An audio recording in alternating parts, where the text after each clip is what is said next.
India. Can I request all of you to please stand up for the national anthem?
Thank you. May I ask our President, Dr. Surendra Naik, to lead the dignitaries Padma Vibhushan Shri NRN Murthy, our Indian Ambassador to Kuwait, His Excellency Shri Satish Mehta, and our guest of honor, Mr. Ahmad Al Saleh, Chairman, Kuwait Community Services, onto the stage, onto the dais, please.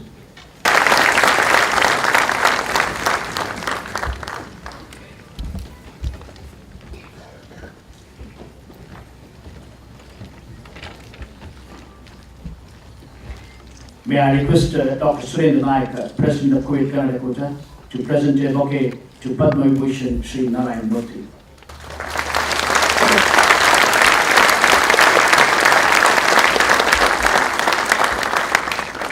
May I request Mr. Prashant Shetty to present a bouquet to our Indian Ambassador, His Excellency Shri Satish Mehta.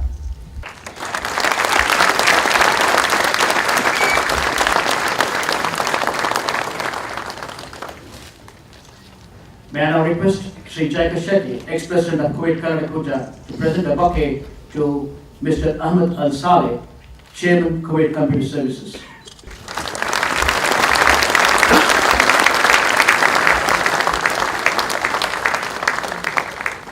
Ladies and gentlemen, before we begin the program, I have an announcement to make. You must have well read in the invitations that Padma Shri Srimati Sudha Murthy is also supposed to join us, but due to unforeseen and unavoidable circumstances, she is not able to make this trip.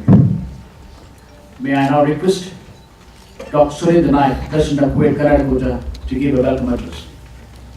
Good morning, ಎಲ್ಲರಿಗೂ ನಮಸ್ಕಾರ, ಸಲಾಂ ಅಲೈಕುಮ್. Honorable Speaker, Padma Vibhushan, Mr. N.R. Narayan Murthy, His Excellency Mr. Satish C. Mehta, our patron Mr. Ahmad Saleh, ladies and gentlemen, it's with great pleasure and pride that I, on behalf of Kuwait Kannada Koota, extend a hearty welcome to the iconic entrepreneur and Chairman Emeritus of Infosys, Mr. N.R. Narayan Murthy, for having accepted our invitation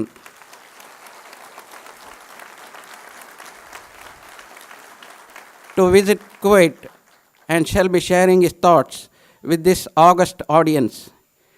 Due to family health issues, Padma Shri Sudha Murthy could not make it. We are sorry for that. I extend a hearty welcome to His Excellency Mr. Satish C. Mehta, the ever helpful Ambassador of India to Kuwait,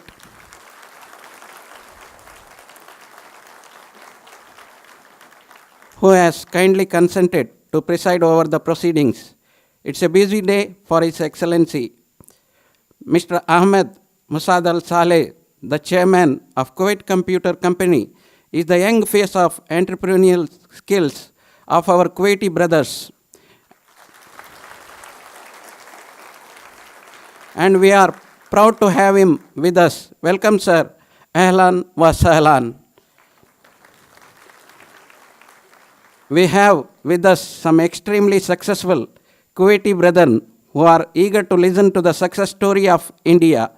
Kuwait Kannada Koota extends you a hearty welcome. Sir and ma'am, you are aware of the entrepreneurial skills of Indians abroad, and Kuwait is no exception. Among us today, we have scores of Indian businessmen and women who are running successful enterprises in Kuwait and at the same time are contributing to the welfare of the Indian community in India and Kuwait. Kuwait Kannada Koota thanks you for your support and extends a warm welcome to you all, sir. We have doctors, engineers, chartered accountants, bankers, teachers, and several professionals who are part of this important occasion. My warm welcome to you all. Children of today are our future, and the Kuwait Kannada Koota thought they should have an opportunity to listen to Mr. N.R. Narayan Murthy and be inspired to higher goals. We have invited students of Gulf University and a sprinkle of senior students of all the Indian schools in Kuwait. Our special welcome to you all. Last but not the least, I extend my warm welcome to my fellow Kuwait Kannada Koota brothers and sisters, without whose tireless efforts this event would not have been possible. Ellarigu swagata, swagata, suswagata. Namaskara. Thank you, Dr. Surendra Nayak. May I request our Honorable Ambassador, Shri Satish Mehta, to address the gathering. Our honored guest from India, Padma Vibhushan, Mr. N.R. Narayan Murthy, Dr. Surendra Nayak, President of Kuwait Kannada Koota, our distinguished guests from Kuwait and India, Namaste. We are indeed honored to have in our midst a truly remarkable Indian, Mr. N.R. Narayan Murthy. I start with two major handicaps. First, I have to speak about a man who needs no introduction, and with the knowledge that you are all eagerly awaiting to hear him, so I'll be brief. Mr. Narayan Murthy started Infosys in 1981 in what in the American parlance you would call from the basement, and was its chairman until 2002. He made Infosys into a world-class company. Under him, Infosys pioneered global delivery model, which now is an industry standard. Starting with a handful of people, Infosys now employs over 150,000. Starting with $250 capital, in 1981, its market cap now is around $25 billion, and annual turnover in excess of $7 billion. Infosys is today among the most admired companies. It was not just Mr. Narayan Murthy's business acumen and creativity that made Infosys what it is today. There was much more to it. The ingredients included value-based management practices and corporate social responsibility. Infosys has become an Indian icon, serving as a template for other companies. If Jim Collins was to write an Indian built to last, or from good to great, Mr. Narayan Murthy and Infosys would figure in prominently. For those of you who have not read these books by Jim Collins, I would recommend that you do so. To the Indian corporate world, Mr. Narayan Murthy demonstrated that despite many infrastructure and other challenges that we faced and still face, tremendous value and growth could be generated. Ingenuity and spirit of enterprise could conquer all odds. The 1980s and 90s were not easy for India. A 5,000-year-old civilization often tormented, was in search of confidence that it could regain its place under the sun. People like you, sir, and companies like Infosys that you created gave 1 billion people the faith and confidence that we could do it. Greatness for us would not remain an elusive dream. It was within our grasp if we followed your example. Sir, for many, including me, you are one of modern India's heroes.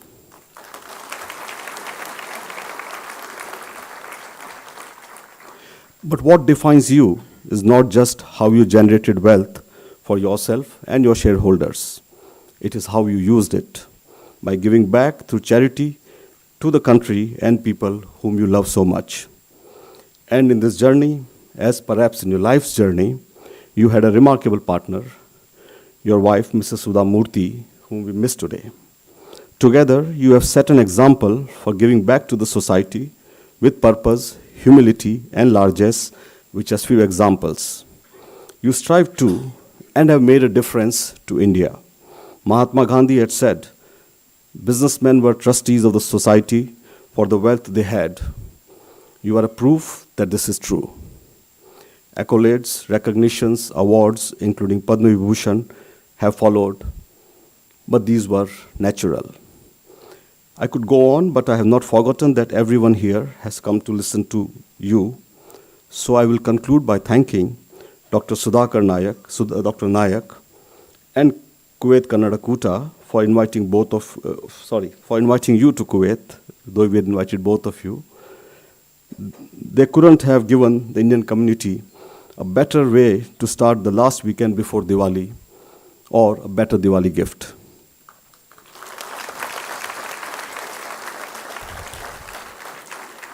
My best wishes for a happy Diwali to all of you. Thank you and Jai Hind. Thank you, Your Excellency, for your kind words. Before I start the next program, we would like to acknowledge the presence of Ambassador of Nepal to Kuwait, Mr. Pavdale. Thank you, sir. Thank you for coming over here. Thank you. Mr. Ahmed Saleh is the chairman of Kuwait Computer Services. I would like to just give a small brief on him before I call him to say a few words here. Mr. Ahmed Fauzi Musad Al-Saleh has a Bachelor of Science degree from Boston College, USA, with a major in Operations Management and Strategy and minor in both Applied Statistics and Marketing. He is the chairman of Kuwait Computer Services. Mr. Ahmed Al-Saleh represents Musad Al-Saleh group of companies like Masila Investments and Kuwait Computer Services. His family runs a major non-profit social organization called FAUSEC, which focuses on education and healthcare in Kuwait. FAUSEC is Fauzia Sultan Education Company, established in memory of his late mother, Madam Fauzia Sultan. It's a non-profit organization established in the state of Kuwait and in the United States of America, which owns and manages the business operations of leading educational and healthcare institutions in the state of Kuwait. Among these institutions are Al Bayan Bilingual School, a pioneer in the field of education since 1977, Fauzia Sultan International School, the first special needs school, Fauzia Sultan Rehabilitation Institute, specializing in physical, psychological, and behavioral health. Mr. Ahmed Fauzi Musad Al-Saleh likes to call himself a social entrepreneur rather than a businessman. We are extremely happy to have Mr. Ahmed Al-Saleh amongst us, who has always supported Kuwait Kannada Koota in conducting all major events. Kuwait Kannada Koota sincerely thanks him for his magnanimous gesture. Sir, may I ask you to speak a few words to the gathering here? Mr. Ahmed Fauzi Musad Al-Saleh. Bismillah ar-Rahman ar-Rahim. Assalamu alaikum wa rahmatullahi wa barakatuh. If you guys can hear me, I brought my iPad today. Last time I came, I wrote notes on a piece of paper and I couldn't read my handwriting. So I think technology is worth something these days. I know, first of all, I realize Madame Sudharmurthy is not here due to a family obligation, so I'd just like to still mention her in my speech regardless, because she mentions a lot and she means a lot. Bismillah ar-Rahman ar-Rahim. First of all, I'd like to thank you for having me again with such an esteemed family, the Murthis. Mr. Narayan Murthy, welcome to Kuwait. Madam Sudharmurthy, you're missed, but if you were here, I would say welcome back. Your speech at the last Kuwait Kannada Koota gathering still resonates in my mind, and I'm sure in all the participants of the day's event. Mr. Murthy, please pass this message on to her. The humility and compassion and humor she provided us in that speech makes us work harder and be more compassionate as human beings every day. Since that speech and going forward, truly her words of wisdom. So, what has changed since 2007 when I was last here and gave a speech? We experienced the worst financial crisis this world has seen since the US Great Depression in the 1930s. Revolution became a common word used as often as Salam Alaikum in the Arab world. And then, Tata is still fighting a telecom bribery scandal in India. And I got married and had 3 children.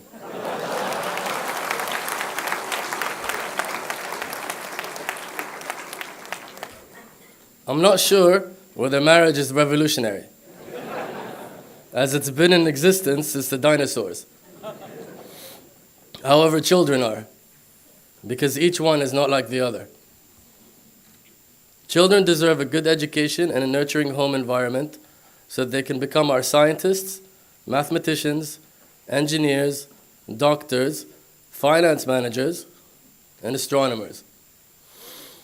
Ironically, in yesterday's India Times, all the Indians have probably read it, it mentioned that 3 Indian students won at the International Astronomy Olympiad. So I checked, when did the Olympiad begin? It began in 1996. It's an international astronomy sort of testing ground for education. And it began in 1996, and India was first invited in 1997. Since then, an Indian has been a winner consecutively and continuously. Today is 2012. That's the feat I'd be proud of as an Indian. The reason I mentioned the anecdote is I was asked to talk about corporate and social responsibility. I cannot discuss it without reminding us that each human being requires nurturing and a positive home and work environment in order to produce and excel. Kuwait Computer Services, established since 1976, has those values embedded in management and employees. If my employees and second family are not paid to live comfortably, they will not produce. If they don't produce, I fail as a company and community leader. I need growth and profits in order to give back to the community. Giving back is more important.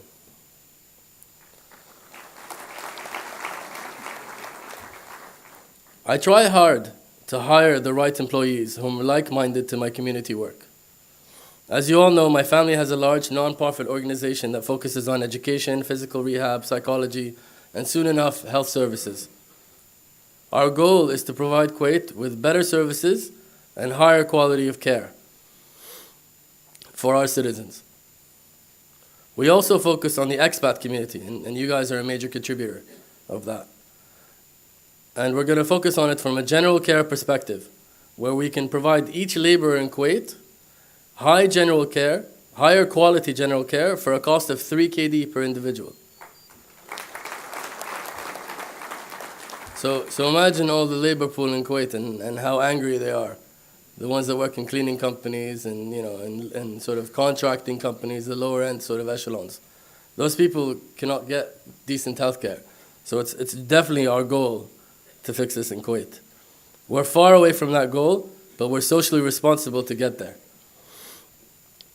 KCS employees, I feel, exhibit this nature in themselves and in their own private communities, and as such, it helps my company to excel when the people we have are happy and want to excel and feel they work for a like-minded boss. As a Muslim, I also believe in Allah and His praise, subhanallah. Good things happen Good things happen to good people. I believe the partnership with Infosys happened because of this principle. My KCS employees are good people and work hard.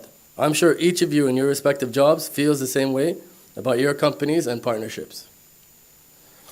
Kuwait Computer Services with Infosys as its partner will improve the public sector and private sector together in Kuwait by providing corporate IT change and better IT information flow for key decision makers to make their lives easier so as they can have more time to be socially responsible and improve Kuwait. Kuwait is our country together. You make it a better place with your contributions.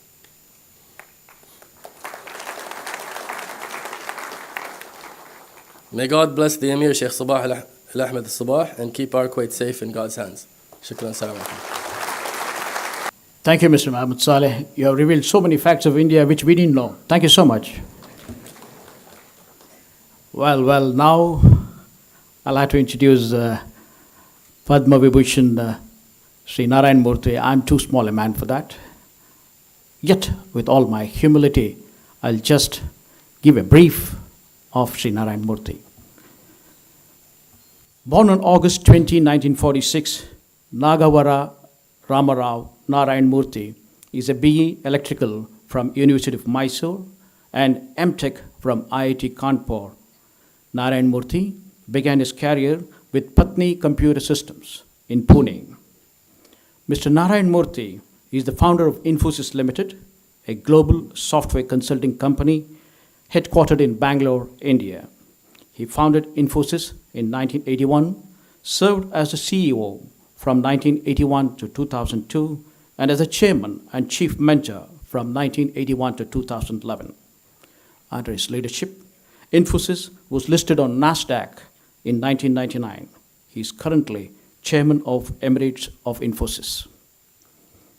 Today, Infosys is a global leader in consulting, technology, and outsourcing with revenues of US $7.126 billion.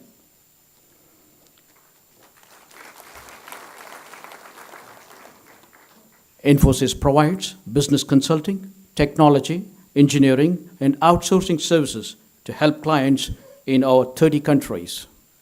Infosys has a global footprint with 66 offices and 69 development centers in US, India, China, Australia, Japan, Middle East, UK, Germany, France, Switzerland, Netherlands, Poland, Canada, and many other countries.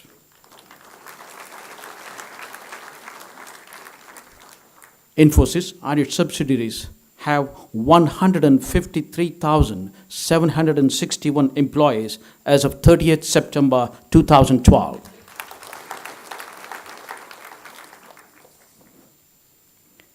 Mr. Murthy articulated, designed, and implemented the global delivery model, which has become the foundation for the huge success in IT services outsourcing from India.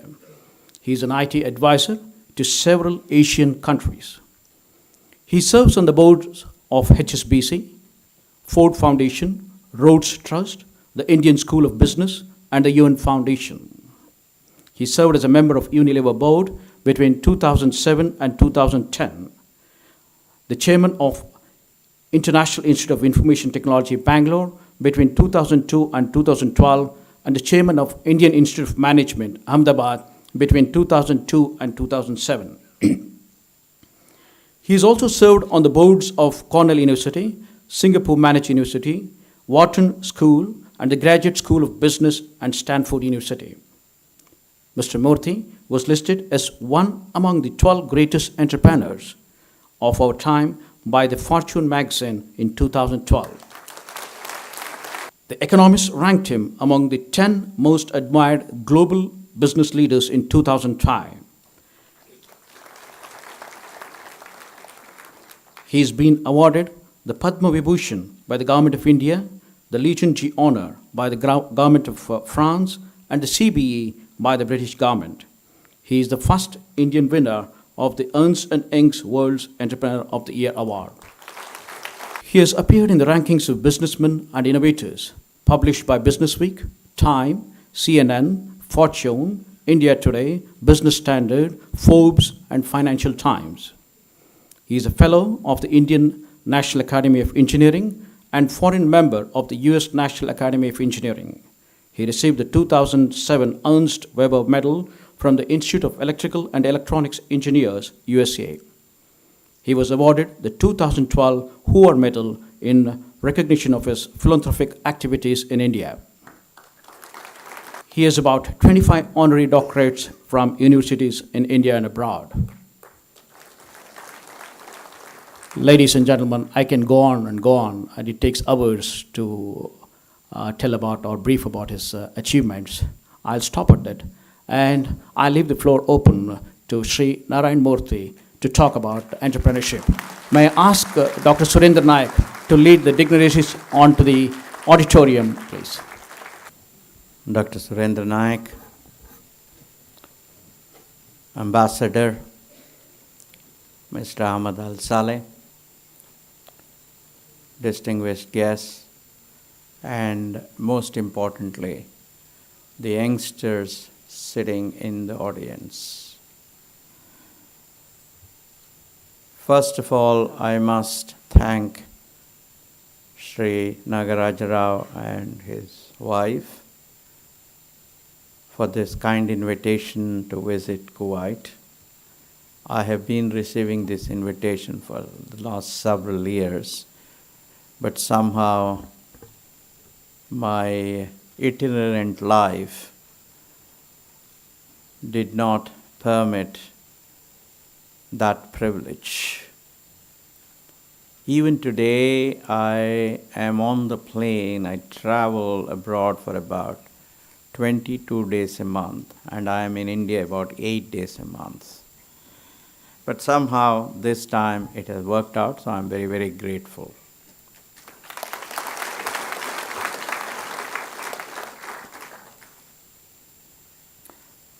I have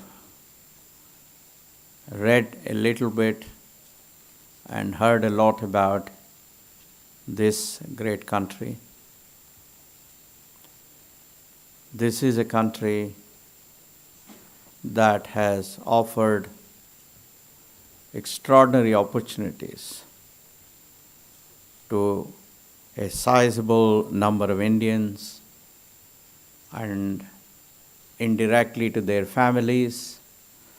Therefore, before I go further, I would like to offer my sincere thanks and my expression of deep gratitude to this nation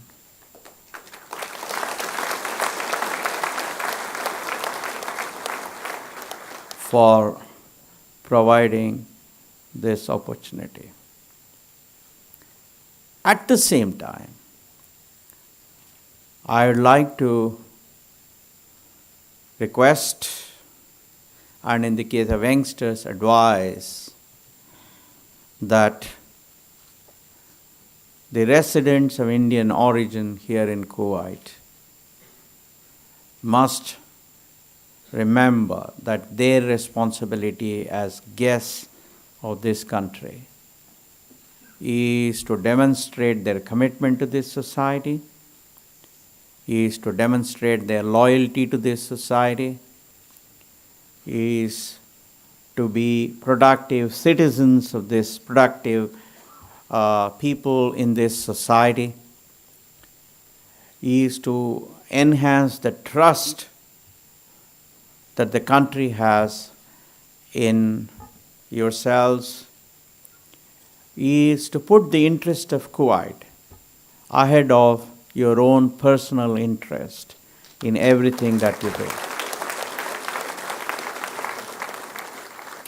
I must say that I do visit a lot of countries, and I have the opportunity to address the Indian associations, and I have the opportunity to discuss with the senior politicians in many of these countries. In fact, I would say most of these countries.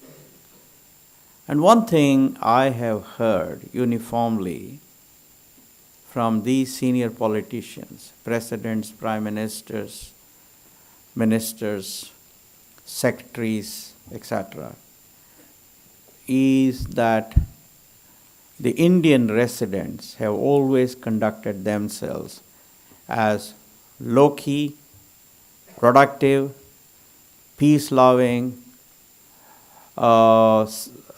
residents with tremendous respect for the country.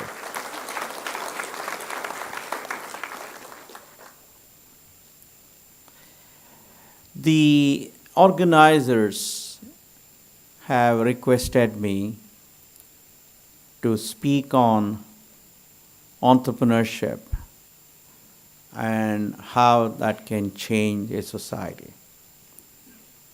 Of course, Kuwait is in the list of top 7 or 8 or 5 perhaps the highest per capita GDP in the world, and therefore the need for enhancing prosperity may not be as compelling as it is in the case of India or China or Indonesia or Brazil or other countries. But even then, it is very, very important that the youngsters of Kuwait, the future leaders of Kuwait, have to bring in innovations and leverage that the power of that innovation in order to make this a better society. And therefore, even in an economically advanced country like Kuwait, there is undeniable need for entrepreneurship. What is entrepreneurship? Entrepreneurship is the conversion of ideas into wealth and jobs. It is about leveraging the power of innovation to make the society around you a better place. Entrepreneurs are transformation agents like leaders. By the power of their ideas, they transform the world around them. Thanks to my friend Bill Gates, every PC on every desktop, every laptop has Windows and Microsoft Office. Thanks to late Steve Jobs, every person who can afford has a tablet. Thanks to Fred Smith, another friend, we now have the ability to send courier packages overnight. I don't know how many of you know, he got a C at Harvard Business School when he proposed the idea of Federal Express. And then he realized that the teacher didn't know enough, and therefore he went ahead and implemented his idea and transformed the world. How does one define an entrepreneur in some sense? Late Robert Kennedy used the words of George Bernard Shaw to describe a leader. And I think in essence it holds good even for entrepreneurs. He said, and I quote him, "Most people see things as they are and wonder why. I dream of things that never were and then say, why not?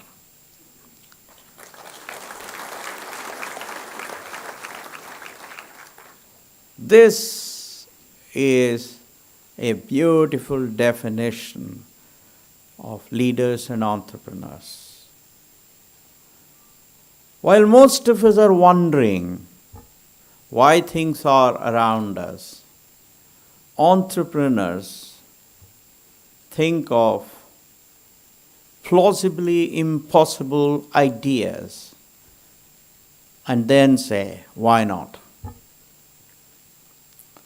That's why you have planes today, because as you all know, in the 19th century, everybody thought that anything that is heavier than air couldn't fly. They said, how can such a thing fly?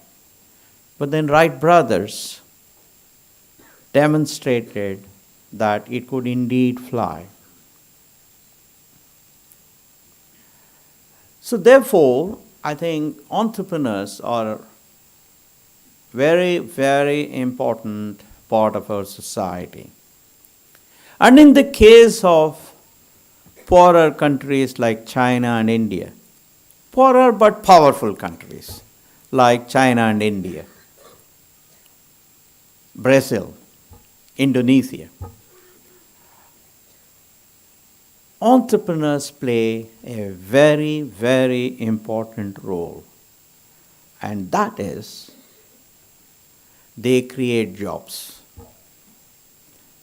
In the process of creating wealth, they create jobs. And when I was hitchhiking in Europe and at the end of my stay in Paris in early 70s, I realized that the only instrument that societies have to solve the problem of poverty is the creation of jobs with good disposable income. That's how families can take care of their needs, send their children to good schools, create a great future for them, pay their taxes, make the society better, create infrastructure, etc., etc. Before coming to this conclusion, I had deep and long discussions with the leaders of the left, the center, and the right parties in France. In fact, I had several discussions with Georges Marchais, who used to be the head of the French Communist Party in early 70s. I traveled widely in Europe. I met a lot of thinkers. In fact, I used to go to a restaurant on the left bank where Jean-Paul Sartre and Simone de Beauvoir used to sit at different corners, and we'd all go there and sit with them like disciples and listen to them. After lots of such listening, after lots of introspection, I came to the conclusion that it doesn't matter what ism you follow. The only instrument you have to make the life of people better, to make a society better, is through entrepreneurship.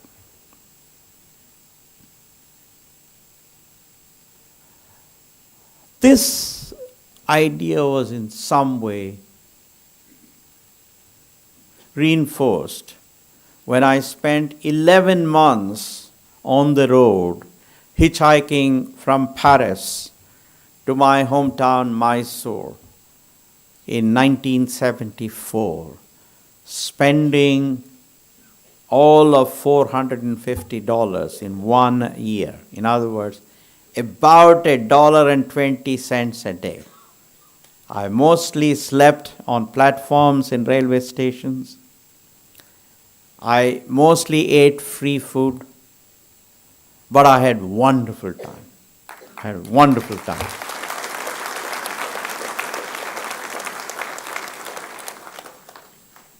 I met lots of interesting people. But the net result of that journey was confirmation of my belief that only those societies that created an environment of equal opportunity for every citizen to pursue his or her ideas through entrepreneurship, those are the only societies that have made life more prosperous. What is entrepreneurship? I did define entrepreneurship. What are the attributes for an entrepreneur to succeed? The first and the foremost important attributes for an idea to succeed, for an entrepreneur to succeed, is the following. I want you youngsters to remember this. It's very, very important. That is, you must be able to, thank you. You must be able to communicate the power of your idea to the market in a simple sentence. Not a complex sentence, not a compound sentence. No ifs, no buts, no nevertheless, no however. It's very, very important. I want the youngsters to please remember this, because I mentor lots of youngsters both in India and in the United States. And I have found that one of the major reasons for failure of youngsters as entrepreneurs is because they are not very, very clear about the power of their idea. They are not very clear about the differentiated business value of their idea. Only those ideas that you can express in a simple sentence are those that you understand very well. As all of you know very clearly, you study in this wonderful university or in your schools, you know one thing. Who is the best teacher? The best teacher is one who can express a complex idea in a simple way. So therefore, my young friends, please remember that the first requirement for you to be successful as an entrepreneur is to be able to express the power of your idea in a simple sentence. What do I mean by that? You have to be able to say that my idea reduces cost, or my idea reduces cycle time, or my idea increases the market size, or my idea enhances the customer comfort. You have to say at least one of these. Ideally, it is best if we can say more than one. Vis-a-vis the existing ideas in the marketplace. That is very, very, very important if you want customers to buy your product, buy your idea. There are only a few in the world, few entrepreneurs in the world, who create what we call discontinuities. It's a mathematical term, but all that it means is there are only a few entrepreneurs in the world who come out with ideas or products that never existed before. For example, a tablet, internet, a car, a plane. These were all, or Federal Express kind of courier. These were all ideas that just did not exist before. What most of us, the mortals, most of us, the ordinary people, do is to improve somebody else's idea so that our idea is cheaper for customers to buy, our idea performs the task faster, or our idea makes people more productive, or our idea brings in more customers, etc., etc. 99.99 ideas for entrepreneurs in the world are of this type. Therefore, it is more likely than not that your idea will be the one that will be an improvement over existing ideas. And that's where your ability to communicate in a simple sentence the power of your idea vis-a-vis existing products becomes very, very, very important. What was our idea? How did we take company from $250 to about $26 billion US? In the middle and late 70s, 4 important events occurred. 3 of them occurred in the United States, the market, and 1 occurred in India. And it was the power of these 4 events that triggered the founding of Infosys. It was the power of these 4 events that created job opportunities for 153,000 people throughout the world.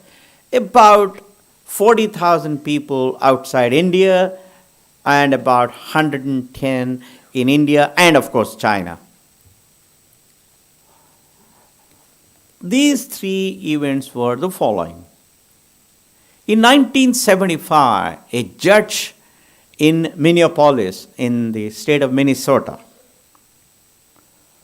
decreed that IBM and other companies must allow third-party software to be run on their machines. Till then, all these hardware manufacturers said, you can run only our software on our hardware. That was a huge decision.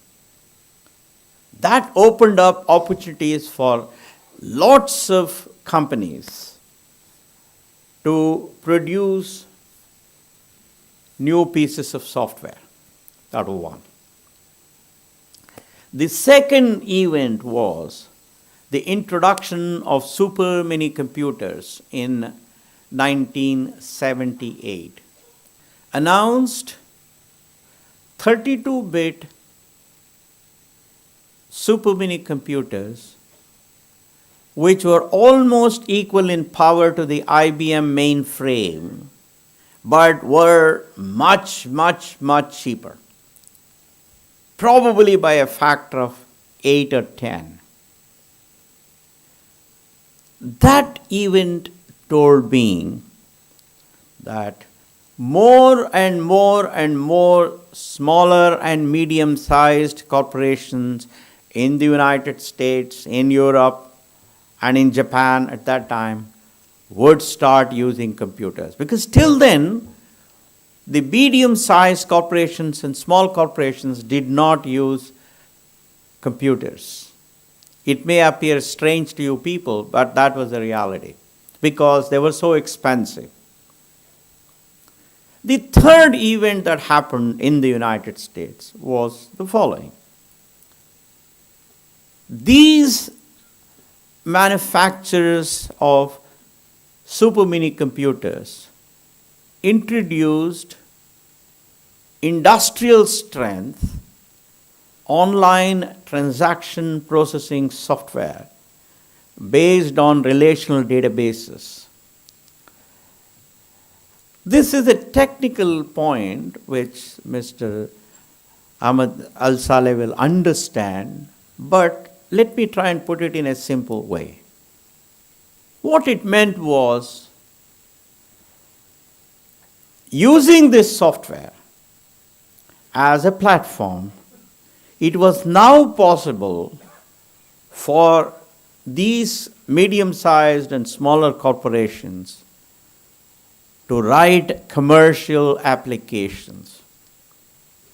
Without these, for example, if you transferred 100 Kuwaiti dinars from your account to your brother's account, the first thing that happens is your account is debited, then your brother's account is credited, and then there is a record that says there was so much of transfer took place. Imagine if after the computer has reduced your balance by 100 Kuwaiti dinars, and before it can increase your brother's balance by 100 Kuwaiti dinars, the computer failed. What would happen? What would happen is the system will go into a state of lack of integrity, as we call, because that $100 is reduced from your account and it's not credited to your brother's account, so it's disappeared. On the other hand, if you had online transaction processing software, then even if the computer failed, all that would happen is when you do the recovery, your balance will come back to 100, will get back the 100 Kuwaiti dinars, and only those transactions wherein all the required updates were done will be shown as complete. That is, only if the transaction had reduced your account by 100 Kuwaiti dinars and increased your brother's by 100 Kuwaiti dinars, and the journal was written, only that transaction would be shown as complete. What we call committing a transaction. So this was announced in 1979. There was a fourth event that was happening, but that was happening in India. India has historically produced large number of engineers, very large number of engineers.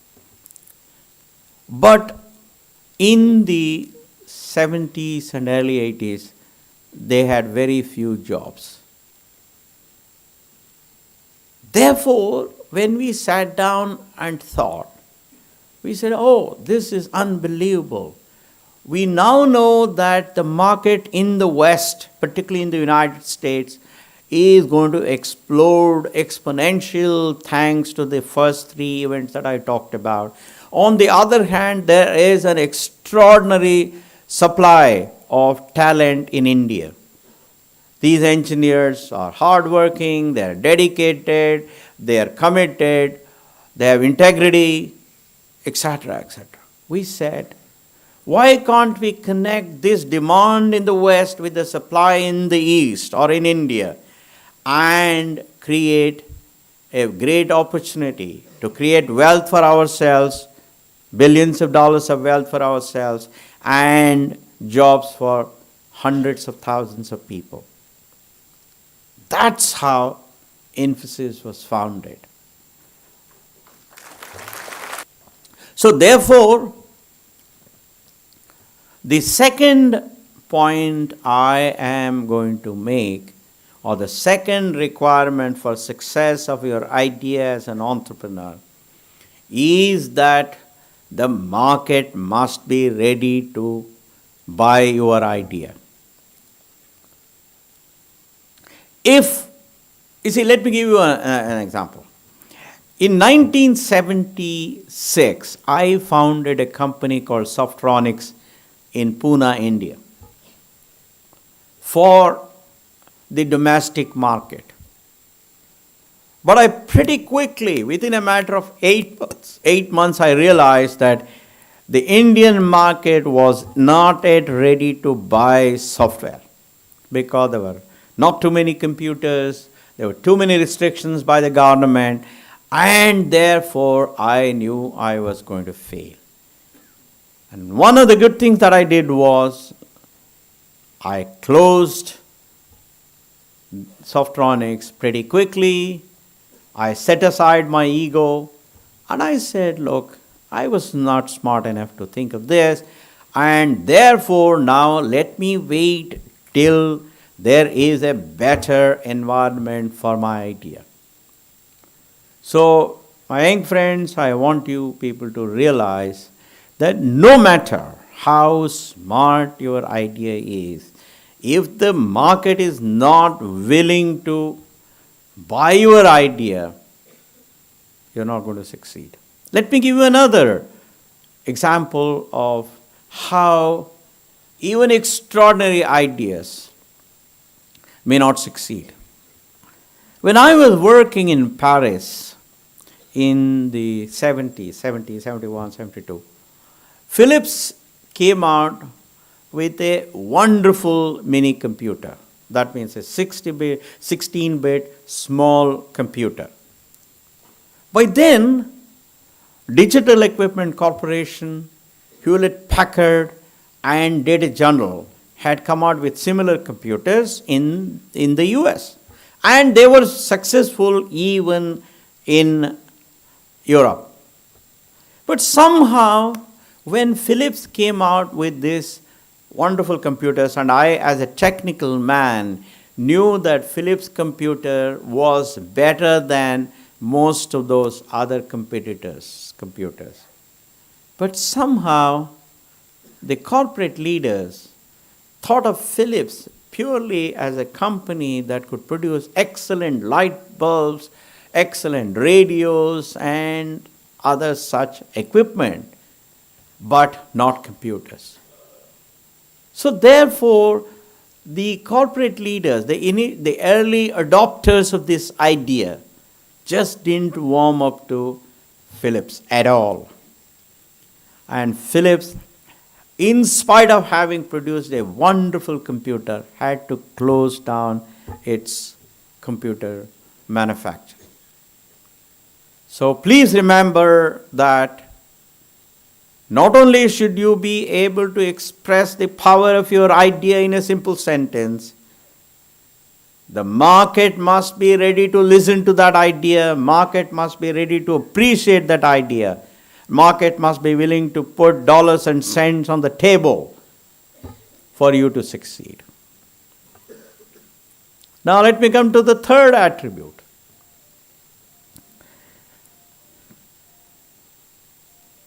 These days, no single individual can create a large corporation.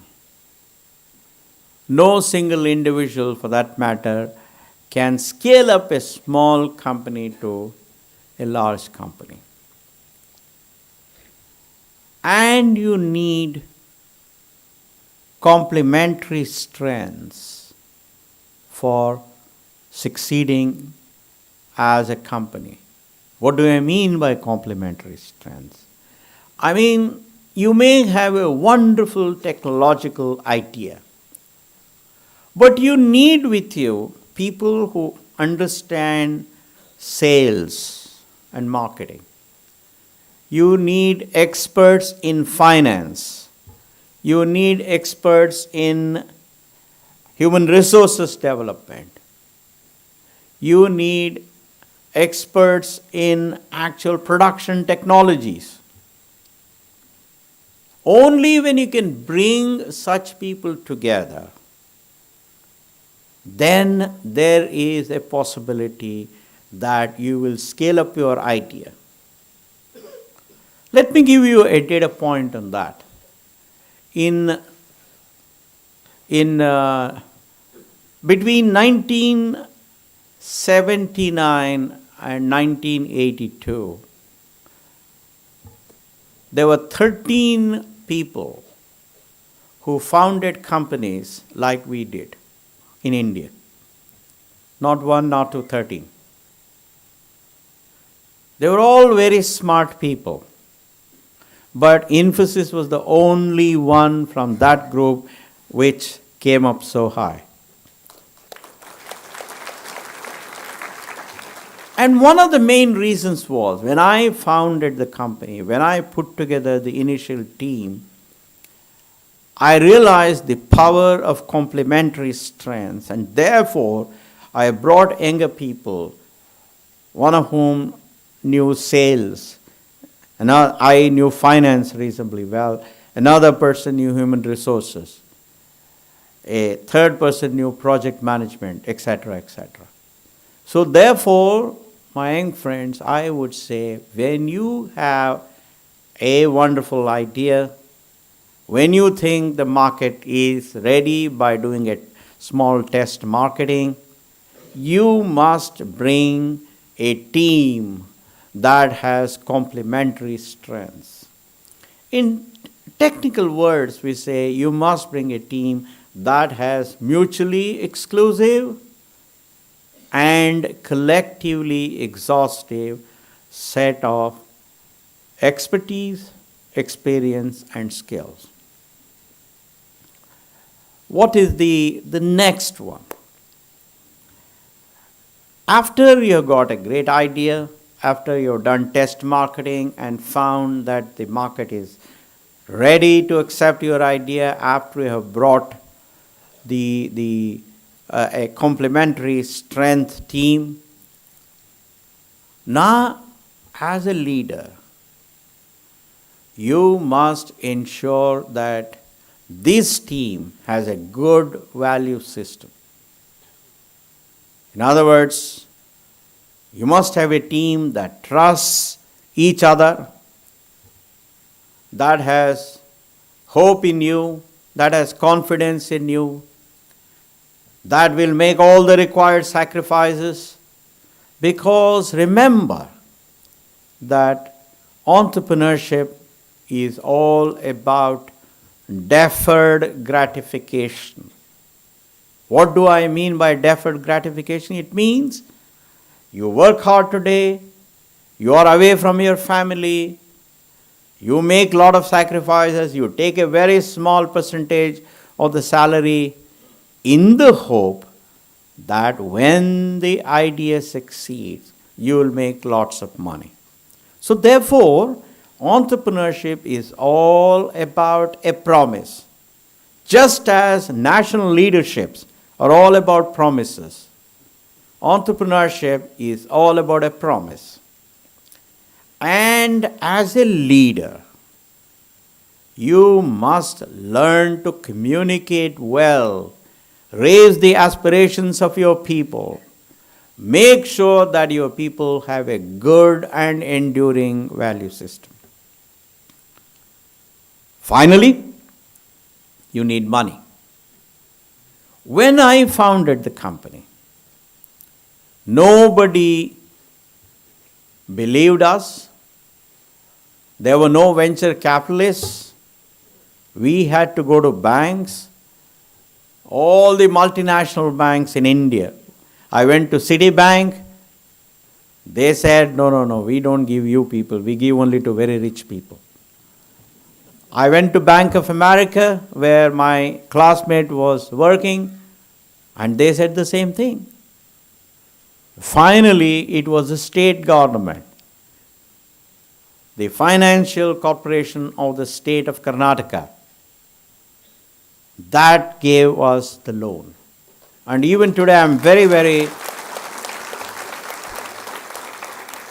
even today I have tremendous gratitude to the state financial corporations. I have tremendous respect for bureaucrats like Mr. Mehta, because when you put a good bureaucrat in a position, he or she can make extraordinary difference to the country.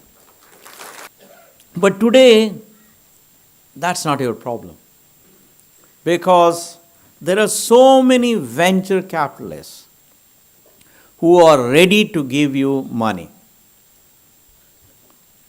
So money will not be your problem. In fact, I would advise you to be very, very careful in accepting money from venture capitalists. I happen to be one, but even then I will advise you. You must take money as late as possible, because as your idea becomes stronger and stronger and better proven, the valuation of your idea will become better and better and better. Supposing when you started it, the valuation of your idea may be 100,000 Kuwaiti dinars. As you start working, making a lot of sacrifices, etc., and your product is more or less ready, at that time your idea may be valued at 10 million Kuwaiti dinars. Therefore, my advice to you is wait as much as you can, give as little as you can, get as much money as you can. Now, I have gone on and on and on, but I think let me stop here, because I have spoken for about 45 minutes. I would be very happy to answer your questions. But remember once again that you must have an idea whose differentiated business value proposition can be expressed in a sentence. You must find out if the market is ready for your idea. You must bring a team with complementary strength and an enduring value system. The money will come, and then take money as late as possible in your development cycle, so that you give away very little of your equity and raise as much money as possible. If you followed these principles, I believe that you would have enhanced the probability of your success. Even then, nobody can guarantee that you will succeed 100%, because there's so many things that could happen. Somebody else may release the same idea slightly ahead of you, because he or she may be working on it a little bit longer. But if you followed these 4 things that I talked about, then you are enhancing the probability of success of your idea. Now let me stop here. I thank you for listening to me. I hope I made some sense, and I would like to answer your questions, but as I've always done, I have a set of rules. The questions will have to be alternately from a woman and a man, and the first question must come from a woman. I was also reminded by my good friend Nagaraj that I did not spend any time on corporate social responsibilities. Once, let me just say for 5 minutes, and then the lady can ask me the question. Once you have succeeded in your entrepreneurship, once you have made some money,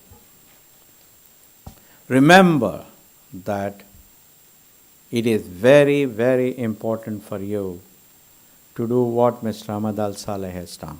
That is, you must remember and show your gratitude to the society.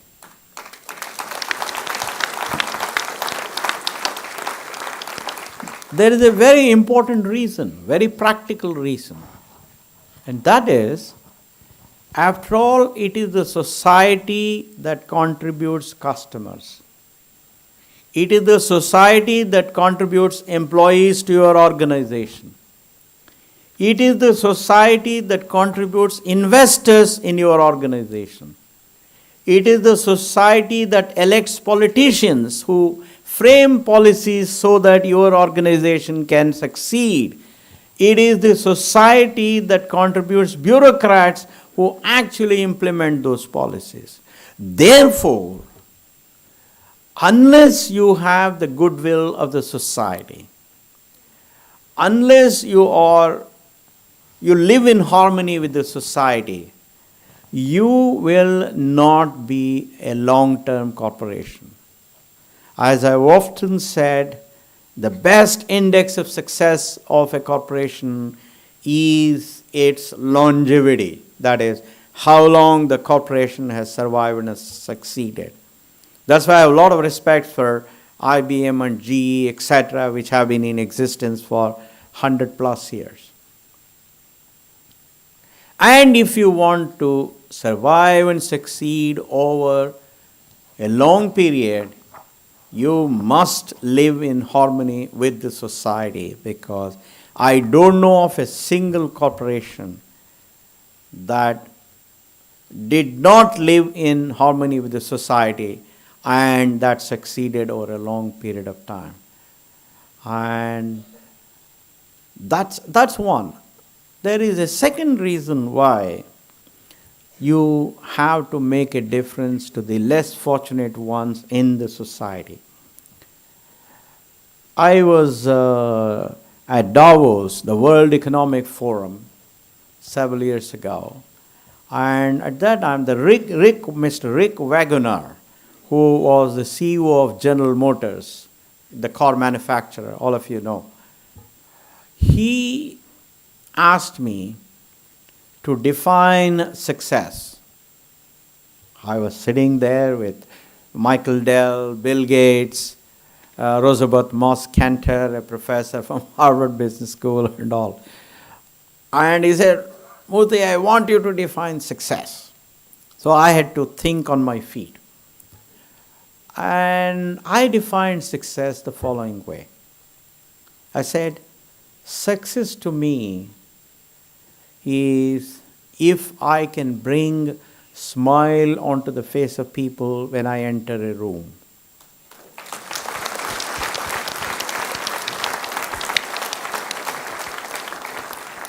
And I explain further.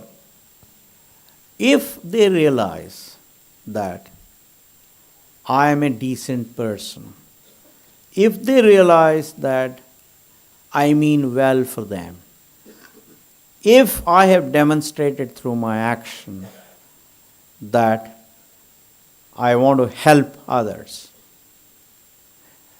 if they realize that I don't cheat anybody, if they realize that I take pains to help people who are less fortunate than me, then automatically they will smile when I enter the room.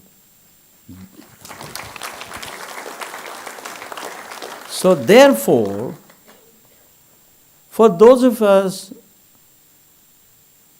who have been blessed by God in terms of our money, in terms of power, all of that, we have to realize that it is thanks to the blessing of Allah, it is thanks to the blessing of God that we are in this situation. And in getting to this situation, we have received help from the entire society. For example, when I studied,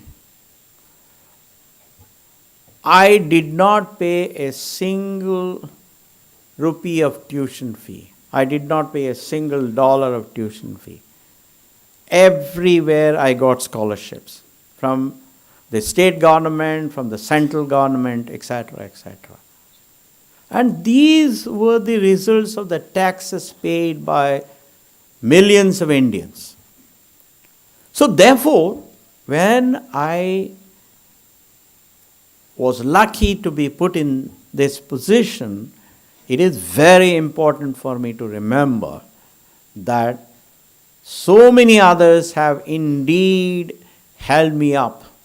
They have raised me up to be what I am. And that's why you need a sense of gratitude to the less fortunate ones in the society. So that's how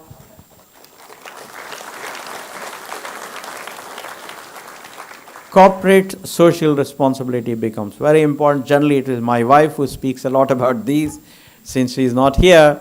So since my good friend Nagaraj wanted me to speak about it, I did. Now let's get to the questions. First from a lady. Introduce yourself, and then no question is stupid, only answers are stupid, and I'm giving the answer. Dear Mr. Murthy, I'm Indira Kapadia.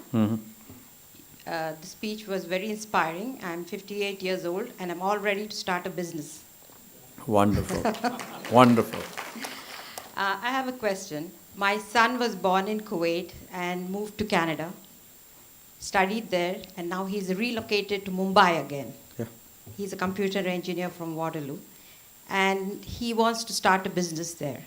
But we as parents, and knowing India and the financial system and how it's a big problem from the government to get money, what do you suggest? Should we, as parents, we give him this negative idea about India where finance is concerned. So what do you feel, and what about what we hear about what's happening in India now? No, I don't think you should have any negative idea of India at this stage. This is the time when you should have the most positive idea of India. I travel to about 80 countries in a year. And I can tell you that India is one of the countries where lots of things are happening, where entrepreneurs are vying with each other to come out with new products, new ideas. In fact, I serve as the advisor to the Prime Minister of a very important Asian country in Southeast Asia. And I don't want to name it because my idea is not to say anything negative about that country. And every time we go there, the Prime Minister has a habit of meeting with each one of us for 1 hour, one-on-one. Only the Prime Minister and me, nobody else is there.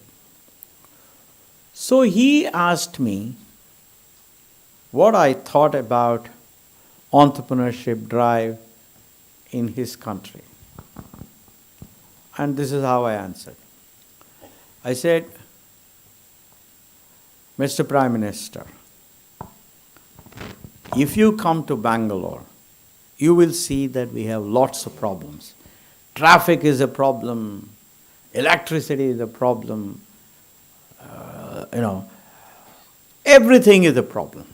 But I said, I receive email from 50 youngsters who want to make a difference to their ideas. I said, in your country, you have built excellent roads. You have built wonderful buildings. You have great airport. You have so many wonderful hotels. But I don't see that hunger in your youth. So therefore, and of course he's a very open-minded man, a good friend of mine, a very powerful Prime Minister of a few years ago. And of course, before I said all of that, I told him, I said, I hope you won't get upset with me, because if you want honest opinion from me, I'll give you. So he said he would try. So the point I'm making is simply this. Just because people are going through difficulties, just because people are working very, very hard, just because they see challenges, does not mean that that society is not a vibrant society. That does not mean that that society is not making progress. In fact, it's the other way around. Only when you see problems, only when you see challenges, that's when your mind will be invigorated to work hard, to come out with some good ideas. So please do not ever discourage your son. Let him try. There's no certainty that his ideas may work, but who knows? He may transform the world. Let him try. Let him give his thing. And let me tell you, there is no shortage of money in India. Please. If you... particularly for good ideas, because I run my own venture capital company. You name it, all major venture capital companies in the United States operate from India. So, if anybody comes to me and tells me I have difficulty in getting money, I would say, friend, your idea is not a good idea.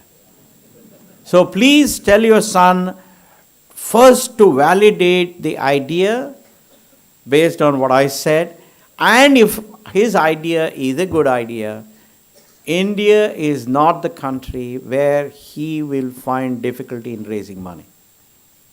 Thank you. Thanks. Now we can go to a man. Yeah. Can the husband follow wife? It's up to you, baby. Let Nagaraj decide. Sure, why not? Sir, I have a question. Yeah.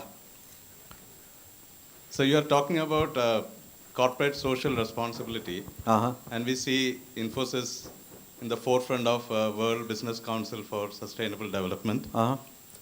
My question is, what is your advice to corporations? At what stage they should adopt corporate social responsibility? Is it right from the embryonic stage, or when they made some profit, or in your experience, was it a concept you included in your strategy right from your start, or was there any milestone in your journey where it really made you think about corporate social responsibility? It's a good question. Nobody can say that you will have to start being a responsible citizen, being a decent person, being an honest person, only when you make so much money. I think that's not right. My father was a school teacher. We were 8 children. So we came up from a lower middle class or a poor family. But in my opinion, he was much more generous than I am. When there were guests who were at lunchtime or dinner time, he would invite them. We would share whatever little we had. Everybody would be smiling. We would treat that guest with maximum respect. So I don't think it is fair to say that a corporation should not start its social responsibility activities unless it has reached a certain level. I think it's very, very important to remember that decent behavior has to start from day one. Concern for the society has to start from day one. Concern for the less fortunate ones will have to start from day one. However, how much you contribute is based on how much you have. If I have 100 Kuwaiti dinars in my pocket, I may give 10. If I have 100 million, I'll give 10 million. That 10 million is lot more than 10 Kuwaiti dinars, but the reality is simply this. The person who gives that 10 Kuwaiti dinars has the same sense of satisfaction as the fellow who gives 10 million. And let me tell you, I am not saying it based on theory. I have practiced it. Both ends, very small amounts and very large amounts. And therefore, the joy is not different. The sense of responsibility is not different. The sense of commitment is not different. So I don't think we should say we will start only when we reach a certain level. Now we get back to your lady. I want some youngsters also to ask questions. Hello, sir. Yeah. I'm Neha Wonderful, Bindal, wonderful. and I'm a student. And I have a question. Given the scale of India and its poverty level, many development programs fail to deliver. Do you have a hope for Indian prosperity, which includes all its citizens? Well, as always, the youngsters ask very smart questions. See, as I said before, nations don't fail because they have lack of resources. Nations fail because they don't have good leaders. Corporations fail because they don't have a good leader. Switzerland has very little natural resources, but today it's a very rich country. Singapore has very little natural resources, it's just a small country, but still it has made itself a developed nation. So my answer to you would be the poverty that you see around in India. Of course, India has made tremendous progress. I mean, I never ever thought 30 years ago that we would get to this level of progress. Never. And in fact, when I tell my children the kind of things that were happening when I was their age, they think I'm exaggerating. They don't believe me because around them, they don't see that. Lots of things have improved. But having said that, I think if we can have good leadership, if we can attract the best quality people into politics, if we can fight corruption in the country, if we can bring a better model of bureaucracy, I think India's desire to banish poverty will all happen. It won't happen just because somebody said Garibi Hatao like Indira Gandhi said. I think that's all. That just will not happen. Poverty will go away if you have policies that encourage entrepreneurs, if the entrepreneurs are honest and decent and they pay all their taxes, if they create large number of jobs. Poverty will go away if bureaucrats take quick decisions. Poverty will go away if you have bold political leaders who are willing to take tough decisions. So therefore, I am confident that we will get to a stage when India will indeed solve its poverty. Hello. Yeah, Hello. please. My name is Tarnath Babu, sir. I am working as an engineer here. I have a question for you. Sure. As a common man, I know Infosys is a software company. Yeah. And I feel proud, and I keep saying to my other people also, colleagues. But as a common man, when I go to market, I can find Microsoft, Oracle, such kind of branded items. Yeah. Easily I can pick and I can use it. Yeah. Do you have any ideas of bringing such products so that we feel more proud? No, I think right in the beginning, when we set out to start the company, we decided to be in B2B, business to business business. We are not in B2C. Microsoft is in B2C and B2B. In other words, they sell both to consumers as well as retail consumers as well as corporations. Even the product that we have, core banking solution, Finacle, is aimed at B2B, large corporations, large banks. So therefore, I don't know if we will be coming out with yet another version of Office or mail system or something like that. And we will continue to be a B2B company. And that's why you will not see our products on the roadside.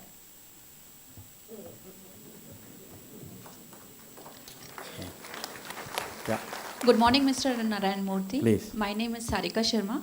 As you said that team building is very much important for our business, as everybody knows. But if in our team we have 10 people, they have 10 different attitudes and they are different nationalities also. So sometimes we feel depressed because they don't go with us, with our notion. So how we can cater that situation according to you? No, I think that's where leadership becomes very important. One of the most important aspect of leaders' charisma is his or her ability to communicate, his or her ability to inspire people through their communication, through their words, his or her ability to get the passion of people, get the commitment of people. So therefore, I would say that the task for the leader is to choose the vision carefully, choose the word carefully, and communicate very carefully so that everybody understands that the direction, the path, and will march together. In spite of all of that, if somebody is not willing to go the path which majority of the people have accepted, then you have to say goodbye to him or her. A leader, you see, I tell you, I was once asked at Davos to define one attribute of a leader which will help the leader in finding utterance for other attributes. This was asked by the chairman of Toshiba, Nishimaro-san. And I said courage. I don't know of any successful leader who has transformed a nation, who has built a great company, who did not have courage. Courage of conviction, courage to go against the large number of naysayers, courage to take bold decisions, courage to make sacrifices, courage to be away from families, courage to put the long-term interest, even though the short-term looks very tough. So therefore, a person will not be a successful leader unless he or she has courage, unless he or she has ability to communicate, and unless he or she can take tough decisions. Namaskara, sir. Yeah. Namaskara. Mr. Murthy, this is here. I am here. Murli Manohar. Sure. My question has got two parts. One is Government of India, especially the people of India, have lost a very famous president, Mr. Narayan Murthy. You could have been our president, you were tipped for it. Though we have a very good president, but we have lost really one of the best presidents the world can have. The second part is about the entrepreneurship. We have many scams today, right now. It has all been created by many of our entrepreneurs. I do not name the names of the houses, but they have also been into the same type of charitable thing and all those things, but now the things are coming into the limelight, and we hear that they have followed very unethical procedures, unethical practices in their profession. Now, I would like to have your lovely comment. No, I mean, on the first issue, I have nothing to say. Because unfortunately, in our country, lots of positions, president, governor, etc., have been used to sweep aside either inconvenient or incompetent politicians. No, I can give you hundreds of pieces of data. There is, I'm not saying anything that is false. On your second question, don't worry, in every society has gone through this. In the US, 110, 120 years ago, the scams, the corruption, the business people controlling senators and members of Congress are all much more than what you see in India today. And the fact that one or two business people are bad does not mean that everybody is bad. Every population, as you people know, in every normal distribution, there will always be a small percentage of people who will be bad. Therefore, we don't have to get negative about the whole bunch. And by and large, I think most of our politicians, most of our ministers are decent people. They are pretty good. There are some of them who are not, and every society has that. It's not just India. So I would not become too much negative about the whole bunch. Yeah. Sir. No, I think you're violating now. We have to get it from a lady. And then you, yeah. Yeah, just two questions. Yeah, please. A lady and then your question, finally. Yeah, please. Excuse me, ladies and gentlemen, we'll be taking last two questions due positive time, please. Yeah. Yeah.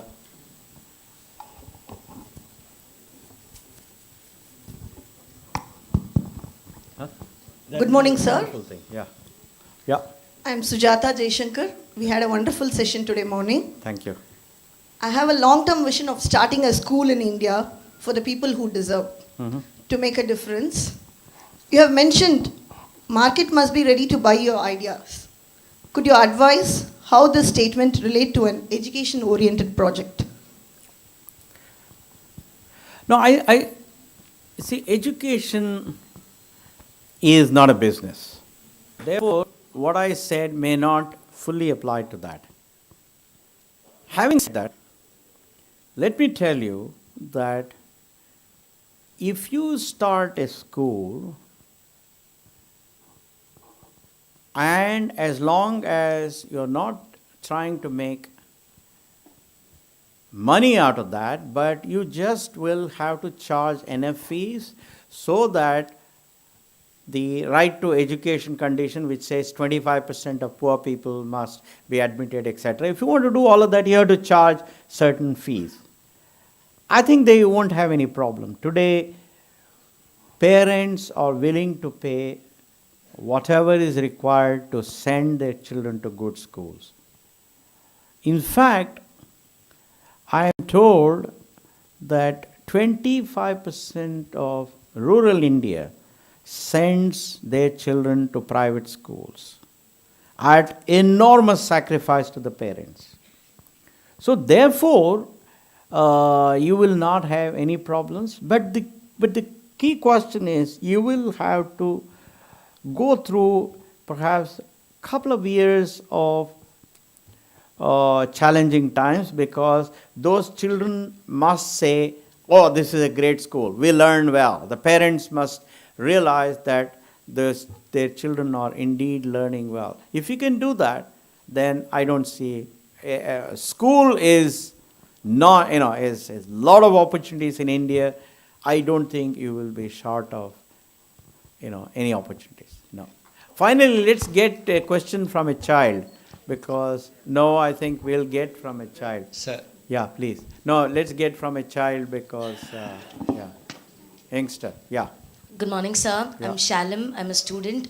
Thank you so much for the wonderful session we had today. As a role model, you've been a very prominent source of inspiration for many aspiring students. So I would like to ask, how does it feel to be a source of inspiration, a role model, and a successful person? How does it feel for you, sir? No, I mean, I have always believed that whatever reflection that I seem to be doing is basically coming from people like you. Whatever affection you show, whatever admiration you show is what is making me, think or look big.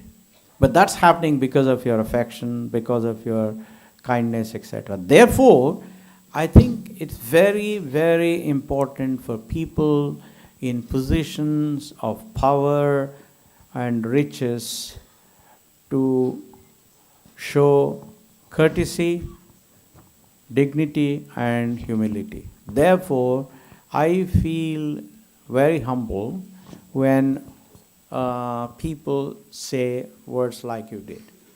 With that, thank you very much, and very, very kind of you. Thanks a lot. Ladies and gentlemen, that was a mind-boggling, inspirational speech, and he is truly a global personality who has put such complex ideas in such simple form. We thank you very much, sir. Thank you very much. Well, I'm totally inspired to just take a few quotes from the speech delivered at Stern School of Business, New York University, especially for our youngsters. These are the quotes of the great Narayan Murthy. When one day you have made your mark on the world, remember that in the ultimate analysis, we are all mere temporary custodians of the wealth we generate, whether it be financial, intellectual, or emotional.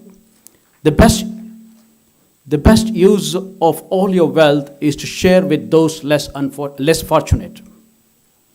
I believe that we have all at some time eaten the fruit from trees that we did not plant. In fullness of time, when it is our turn to give, it behooves us in turn to plant gardens that we may never eat the fruit of, which will largely benefit generations to come. I believe this is our sacred responsibility, one that I hope you will shoulder in time. Yeah. Ladies and gentlemen, our chief guest will be taken to the adjoining room where there's a live telecast of this program.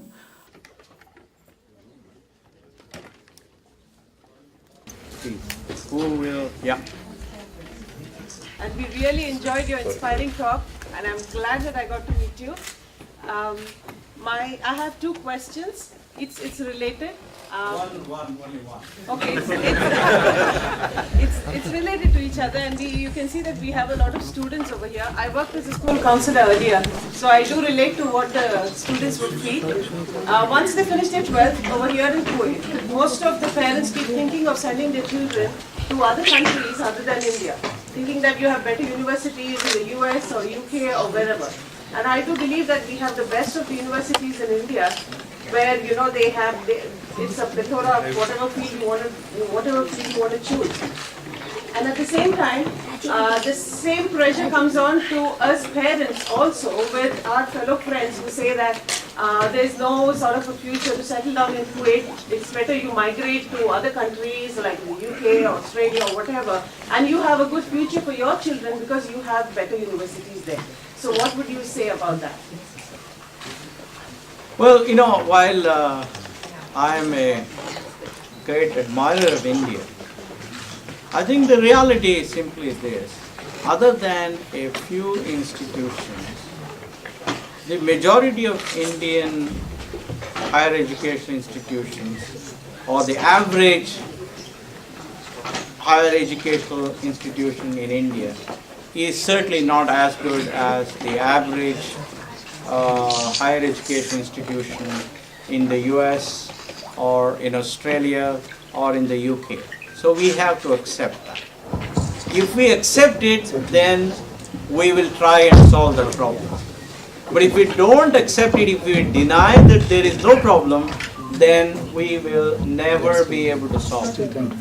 So, at the end of the day, every parent, every mother, every father wants to do the best for their children.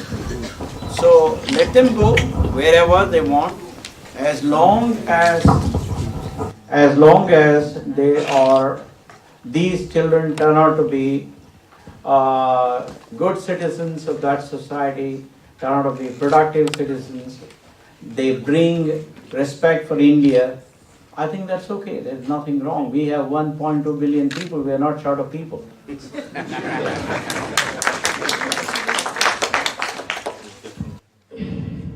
Hello, I'm Ashutosh and I'm from class 5 and I'm here to ask a question from you. How does corruption make a difference in a business career? No, I think, as economists have pointed out, corruption has the potential to reduce the GDP growth in a country anywhere between 1 and 1.5 to 1.5%. Because when corruption is involved, you do not take the best decisions. You do not take the right decisions. When you do not take the right decision, particularly when it is concerning public good, that means, let's say, a telecom license or a coal block allocation, etc., then you are giving it to the less worthy one. So that's how corruption in some way reduces the amount of good you can do to the people. And second, I think as far as businesses are concerned, the business may profit in the short term, but in the long term it will atrophy, it will die. So therefore corruption is not a good thing either for the business or for the country. Thank you very much. Very kind. If all of it and the speakers till Mr. Murthy leaves the auditorium, it will be great. Thank you. May I call upon Dr. Nagesh Babu to propose a vote of thanks. Thank you. Honorable Speaker Padma Vibhushana Shri N.R. Narayan Murthy, His Excellency Shri Satish Mehta, Ambassador of India to Kuwait, Mr. Ahmad Fawazi Musad Al Saleh, Chairman of Kuwait Computer Services, our most valued invited guests, ladies and gentlemen, it's my privilege to propose a vote of thanks to all those who made this a memorable occasion today. I, on behalf of Kuwait Kannada Koota, would like to extend our sincere thanks to Mr. Narayan Murthy for giving this wonderful insight into entrepreneurship and corporate social responsibility through his wonderful speech today. We are extremely honored by his presence and guiding words. Thank you, sir. We are also thankful to His Excellency Shri Satish Mehta, Ambassador of India to Kuwait, for kindly accepting to preside over this occasion in spite of his busy schedule. Thank you, sir. On behalf of Kuwait Kannada Koota, I extend heartfelt thanks to Mr. Ahmad Fauzi Musad Al Saleh, Chairman of Kuwait Computer Services, for gracing this occasion and sharing his thoughts with us. We are extremely thankful to Kuwait Computer Services for being our event sponsor. we wish to thank Gulf University for Science and Technology for providing this wonderful auditorium and the facilities for such a nice occasion. Kuwait Kannada Koota is indebted to the university for this kind gesture. We hope the talk will motivate the students of the university to embark on entrepreneurship. We thank all our sponsors and advertisers who have been supporting our organization to give meaningful programs like this in Kuwait. We thank both Kuwaiti and Indian members of the business community for attending and bringing in this event the decorum it deserved. We thank representatives of various associations, school principals, and especially the children who enthusiastically accepted our invitation and attended this event in such numbers. Last but not the least, I thank my fellow Koota members who have put in a lot of efforts in arranging this memorable talk by an icon of India, Sri Narayana Murthy. I thank once again all of you who have attended in such overwhelming numbers and made this program a success. Thank you. Namaskara, good evening, Salam Alaikum. I am Dr. Vani and it's great privilege and honor for me to be your compare for this momentous evening. May I request our dynamic president, Dr. Surendra Naik and Mrs. Sugana Naik, to escort the chief guest of the evening, Padma Vibhushana, Mr. Narayana Murthy, to the stage, please. Mr. Nagaraj Subbarao will welcome Sri Narayana Murthy with a bouquet of flowers.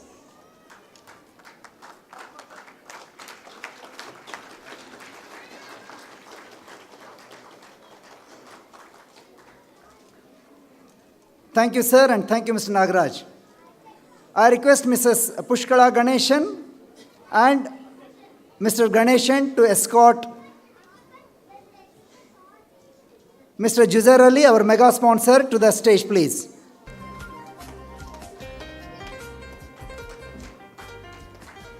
I request Mr. Umesh Shetty to give a bouquet of flowers.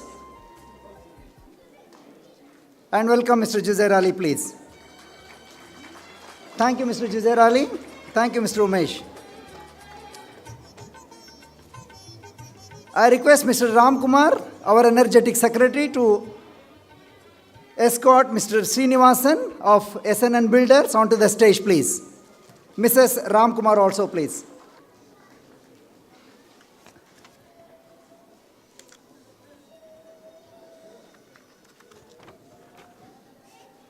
I request Mr. Dr. Nagesh to come on the stage, please. We are missing two guests, so there is some confusion. Actually, His Excellency was supposed to be here, as well as Mr. Ahmad Saleh, our event sponsor. Both have not come so far. So,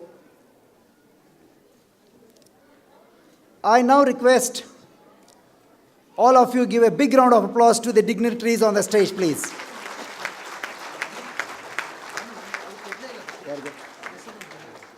I request Mr. Agram to give a bouquet of flowers to Mr. Srinivasan of SNN Builders, please.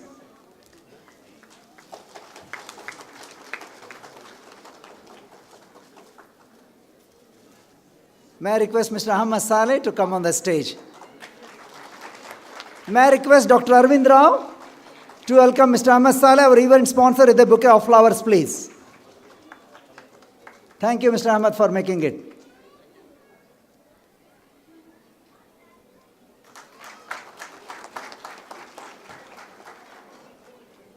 I now request Dr. Surendra Naik to welcome the gathering. Honorable Chief Guest of the evening, Padma Vibhushan, Mr. N.R. Narayan Murthy, the Chairman Emeritus of Infosys Limited, Guest of Honor, Mr. Ahmad Saleh, Mr. Juzair Ali, Mr. Srinivasan, my Executive Committee team members, and ladies and gentlemen. Good evening, ellarigu namaskara, salam alaikum. It gives me great pleasure to extend Karnataka Rajyotsava greetings to all of you. Ellarigu Kannada Rajyotsavada Shubhashayagalu ಹಾಗೂ ದೀಪಾವಳಿಯ ಶುಭಾಶಯಗಳು. The state of Karnataka was formed on 1st November 1956 and the day is celebrated every year in Karnataka state with much pomp and gaiety as the Foundation Day or Rajyotsava Day.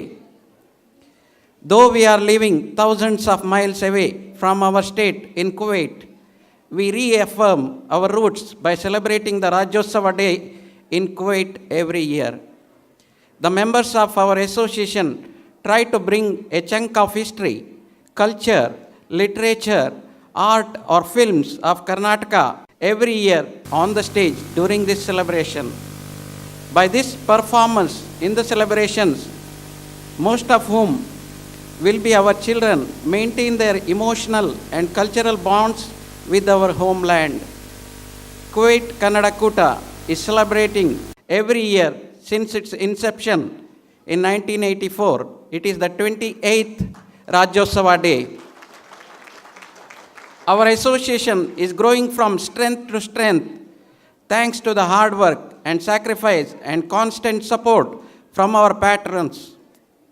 However, this year the celebrations are of differently and different stature. We are proud to have one of the most respected and honored entrepreneurs of India, Padma Vibhushan, Mr. Narayan Murthy, the Chairman Emeritus of Infosys Limited, as our chief guest. We are honored, sir. It's a great privilege and honor for me to extend a warm welcome to our chief guest, Padma Vibhushana NR Narayan Murthy, on behalf of not only Kuwait Kannada Koota, but also on behalf of all the Indian community in Kuwait, who hold him in high esteem. We are extremely thankful to you, sir, for visiting Kuwait in spite of your busy schedule. We miss Padma Shri Mrs. Sudha Murthy, who could not make it today because of health issues of relative. Not only the members of our association, but many in this august audience remember how Madam Sudha Murthy mesmerized the audience in 2007 in Kuwait with her inspiring talk. We miss you, Madam, in our celebrations today. Kuwait Kannada Koota extends warm welcome to Mr. Ahmed Saleh, the guest of honor. Mr. Ahmed Saleh is chairman of Kuwait Computer Company and also the event sponsor. You have been always supporting our activities, and on behalf of Kuwait Kannada Koota, I warmly welcome you, sir, to this event. Mr. Jujair Ali is a dynamic Indian businessman heading the Wadi Sakif company and a sports division, Pro Sports. He is a great patron of our association. We are delighted to have you, sir, amongst us on this momentous occasion. A hearty welcome to you, sir. A home is a home. Even when we live in Kuwait extremely comfortably, we dream to have a home in India. And we Kannadigas would prefer our home in Namma Bengaluru. The award-winning builders, SNN, just do that. They help us realize our dream of having a house in Bengaluru. Mr. Srinivasan, the CEO of SNN Builder, is with us to celebrate Rajyotsava, and the Koota extends a hearty welcome to you, sir. I heartily welcome our sponsors, advertisers, and patrons who have encouraged us by extending support to us year after year. They follow the principle that guides Mr. and Mrs. Murthy, give back to the society which has given us so much love and respect. A hearty welcome to the noble minds. I extend my warm welcome to the representatives of several associations of Indian community in Kuwait and invited guests who are doubling our joy by sharing it with us by being here. Last but not the least, our Koota members, both adults and children, who have worked day in and day out to showcase their talents and capabilities in organizing an event of this magnitude.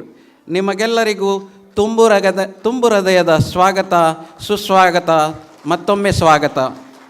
I once again extend a warm welcome to one and all. Jai Hind, Jai Karnataka.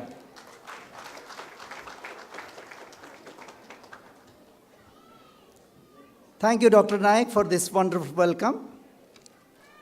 Only a few have created new businesses of global level in the most transparent, ethical, and legal manner on the strength of the education they had. To that rare class belongs our chief guest, Mr. Nagavar Ramarao Narayan Murthy, more famously known as NR Narayan Murthy. Ladies and gentlemen, I'm here to do one of the most pleasant yet daunting duties of the evening, that is to introduce our chief guest, Padma Vibhushan Sri Murthy. Mr. Narayan Murthy was born in Shidlagatta of Chikkaballapur district in our Karnataka state, and we are proud of that, sir. He obtained degree in electrical engineering in Mysore, M.Tech in computer engineering from the prestigious IIT Kanpur. It was in IIT Kanpur that he was attracted to the emerging field of computers and software solutions after a chance encounter with a professor from USA who was in IIT on sabbatical.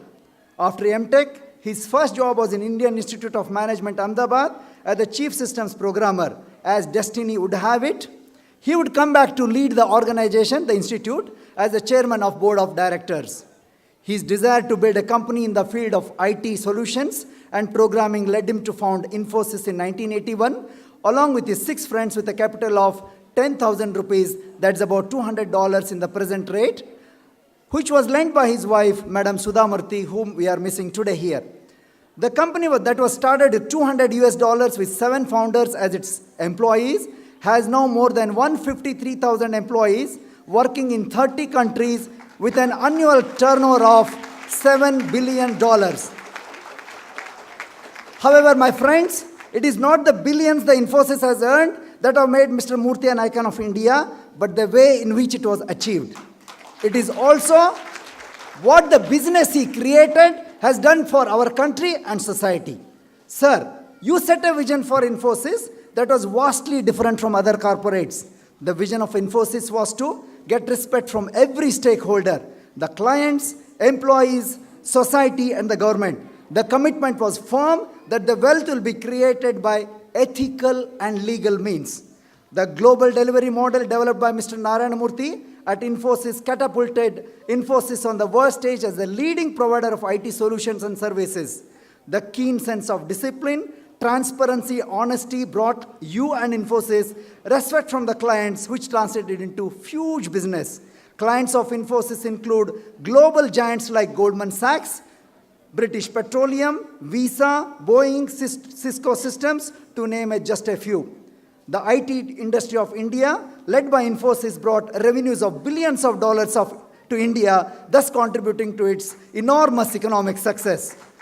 Sir, we are very proud that our capital, Bengaluru, was put on the world map as the IT capital by you and your colleagues. We are really proud of you, sir. The monotonous and uninspiring government jobs were no more the dreams of young graduates in India, but it was the IT jobs in Bangalore.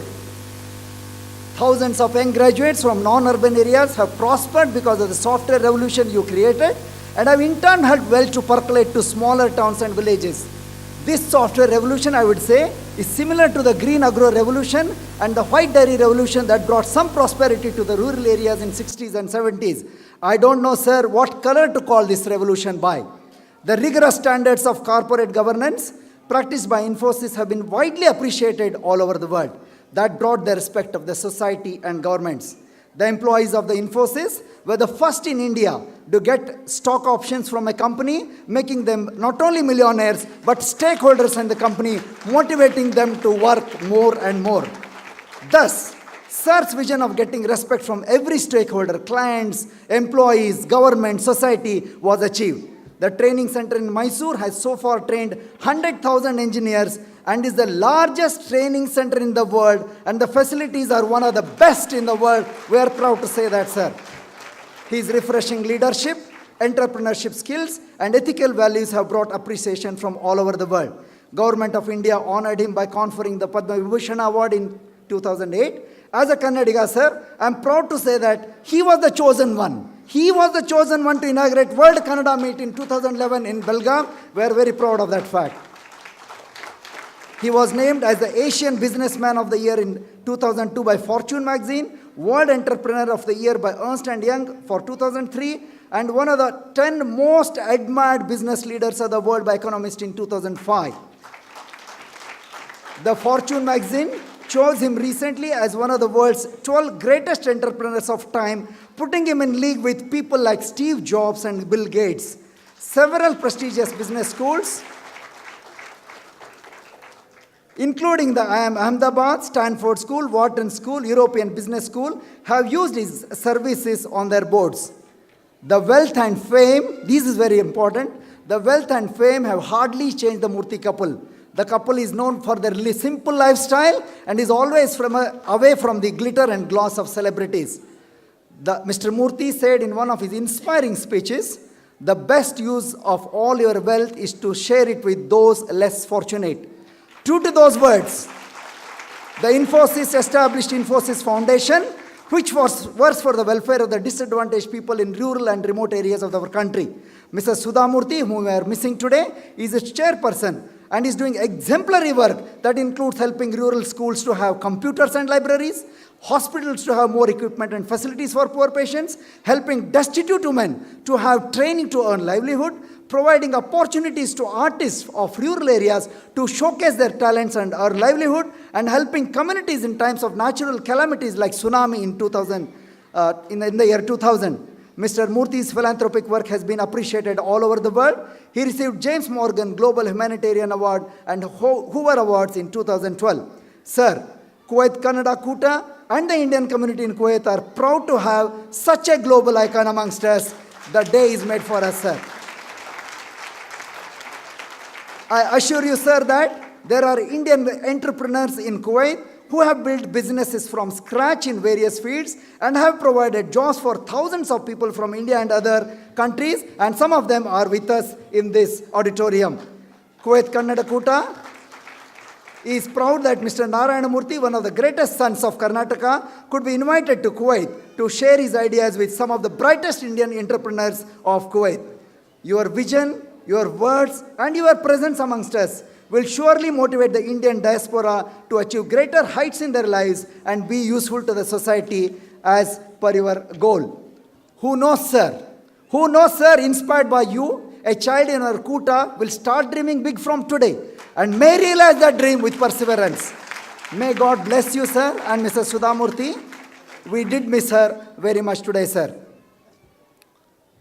Well, ladies and gentlemen, it is natural that we should honor the chief guest of this stature in a traditional manner and show our respect for him. May I request Dr. Nayak and members of the EC to escort sir to the chair for felicitation.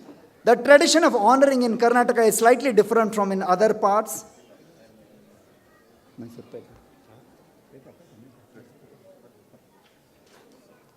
The tradition of placing a Mysore Peta on someone's head signifies the important place he occupies in our hearts and the respect he deserves in our society.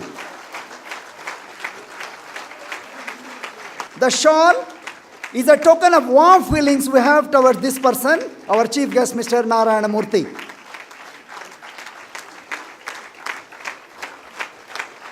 The garland of cardamoms is unique to our state.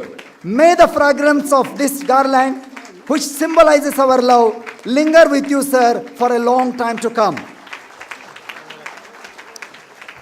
The memento to Sir Murthy is being offered as a token of memory for his visit to Kuwait, which enthralled the audience and the Indian diaspora.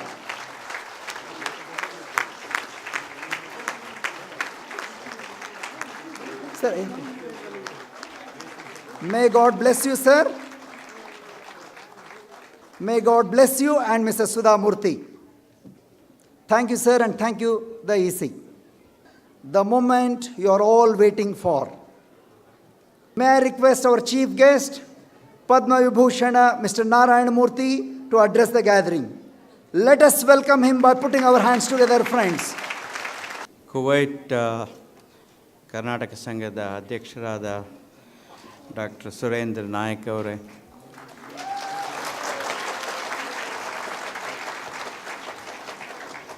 ಉಪಾಧ್ಯಕ್ಷರಾದ ಶ್ರೀಮತಿ ಪುಷ್ಕಲಾ ಗಣೇಶನ್ ಅವರೇ,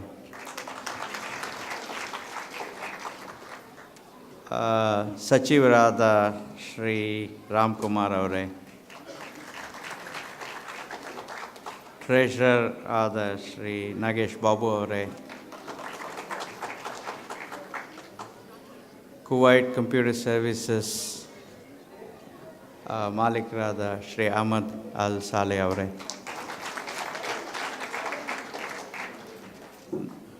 ಸುಧಾ ಮತ್ತು ನನ್ನ ಸ್ನೇಹಿತರಾದ ಶ್ರೀ ನಾಗರಾಜ್ ರಾವ್ ಮತ್ತು Roopa ದಂಪತಿಗಳೇ,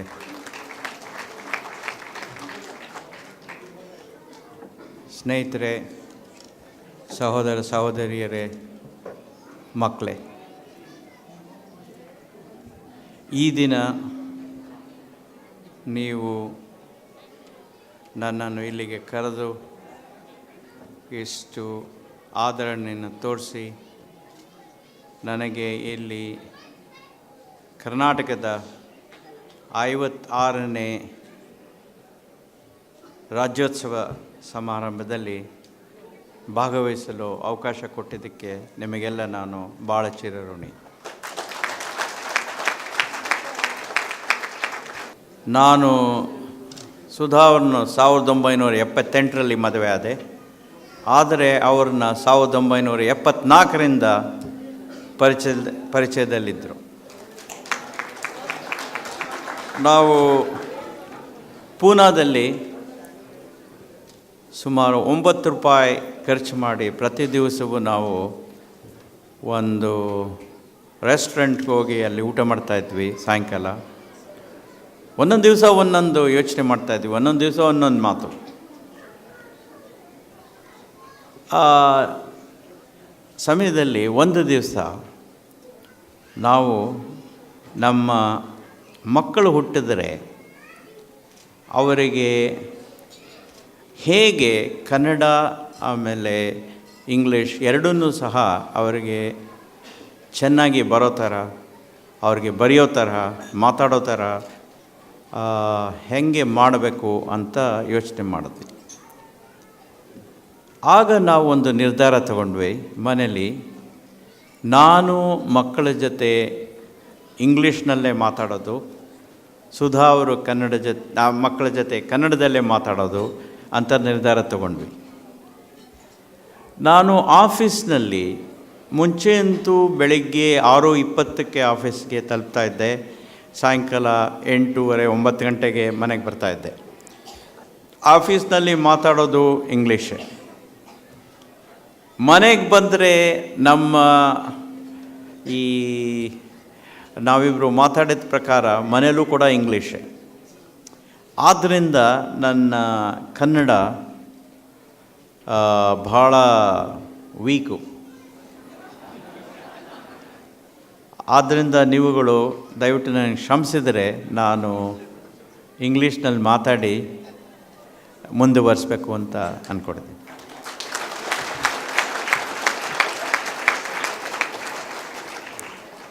Well, congratulations on celebrating the 56th birthday of Karnataka. It is indeed very gratifying that we have on the dais a very eminent Kuwaiti person, Kuwaiti business person with us. This is a very clear indication of how you people have conducted yourselves as decent people in this society.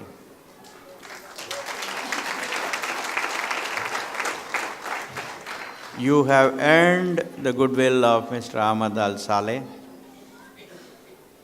He has taken off so much time from his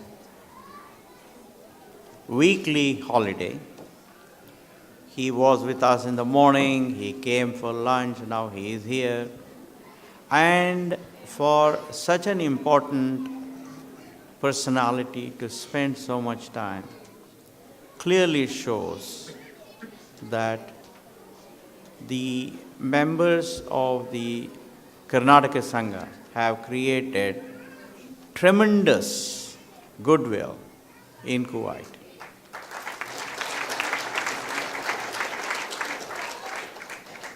I must congratulate you on that, and I would say keep it up.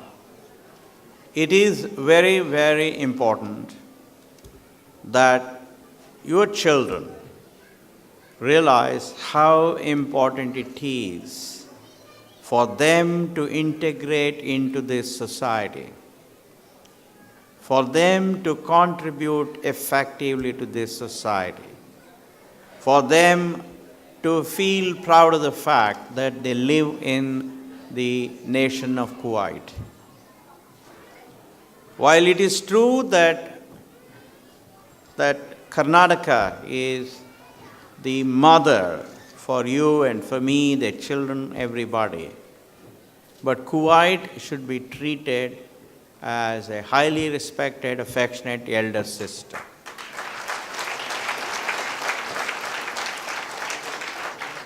Some of you may wonder why I alluded to elder sister. The reason is very simple. I came from a family of 8 children. The first 2 were daughters, and next 3 of us were sons, and the final 3 were daughters. The mother used to be busy from morning to evening cooking. Those days we didn't have gas, those days we didn't have electric stoves. Everything had to be done on wooden stoves. Therefore, the poor lady used to be very busy from morning 6 o'clock till night. And if one of us was sick, if one of us had any problems, we would run to our eldest sister and she would take care of us. Therefore, I think the role of the elder sister is extremely important. While we all respect our mother, we have no less respect for the elder sister. Therefore, I would say the children here must realize that the state of Kuwait, the nation of Kuwait, is like the much loved elder sister.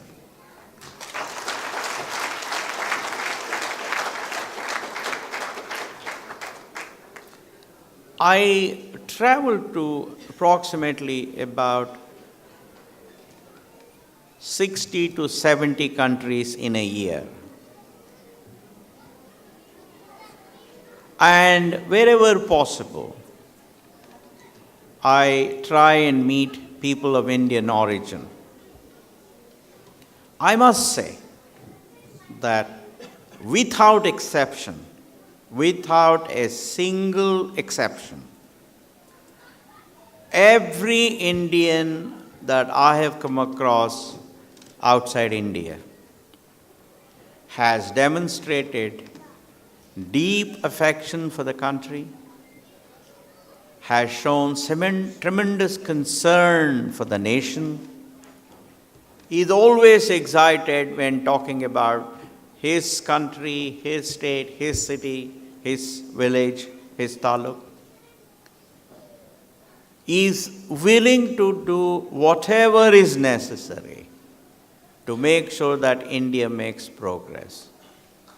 For that, every one of us living in India is grateful to every one of you. Because unless we have your good wishes,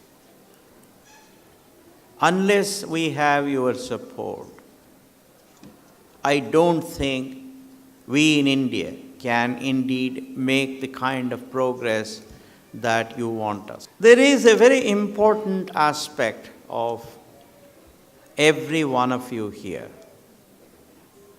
You left the shores of the country to seek better opportunities. And when you leave the shores of the country, it's not very easy. I can tell you because in the early 70s, in 1970, I left Ahmedabad to go to Paris and work there without knowing a word of French.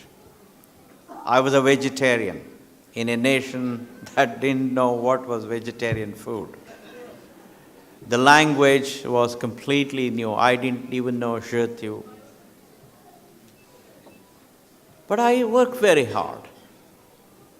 I had one objective, and that is, I should not let down the name of India in any transaction.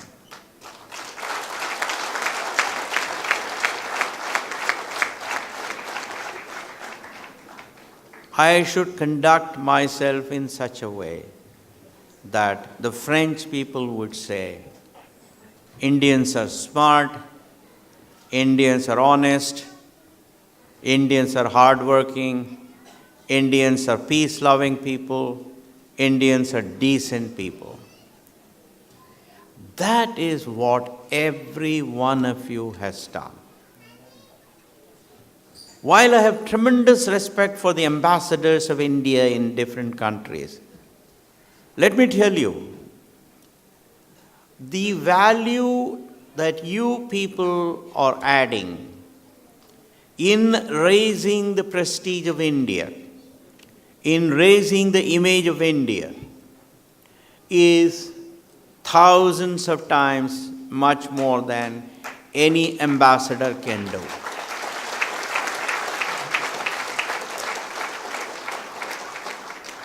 Because by and large, ambassadors operate in a very sanitized environment.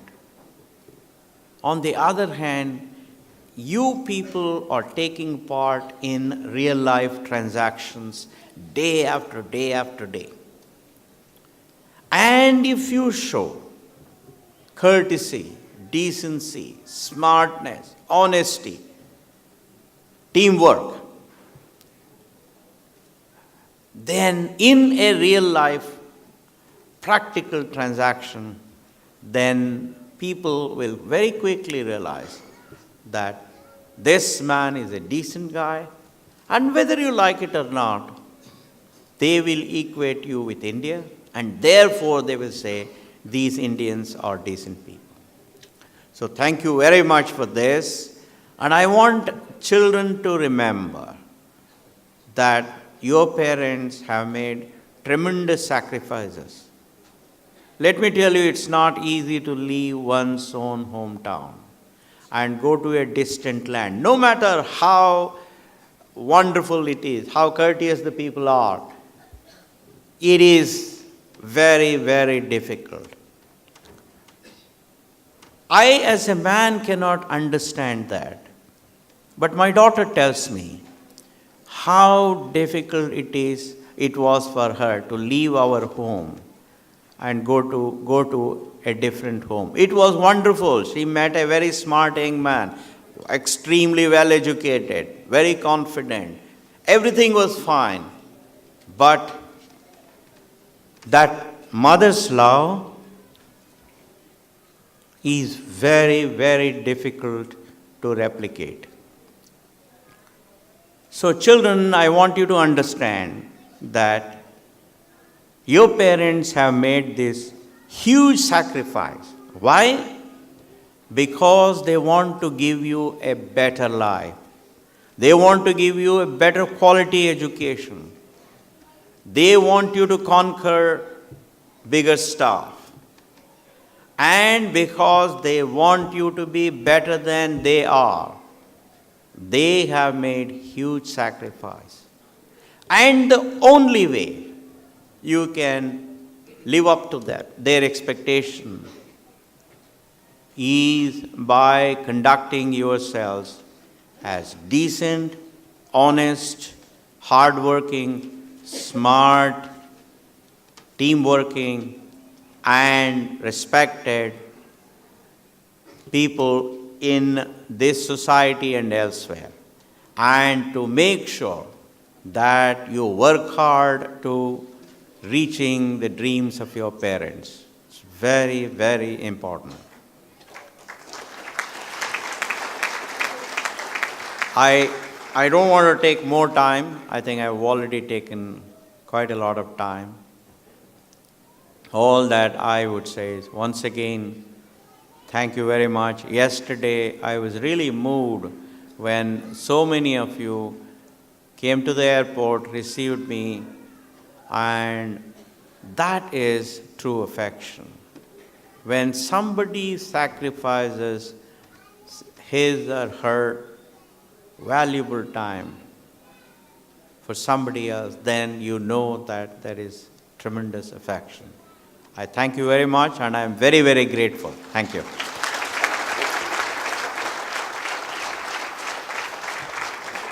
Thank you, sir, for your heart-touching, motivating, and inspiring words. Thank you, sir. May I request Sir Murthy to give a moment of our appreciation to our event sponsor, Mr. Ahmed Saleh, the CEO of Kuwait Computer Company, on behalf of our Koota, as a token of our appreciation and gratitude.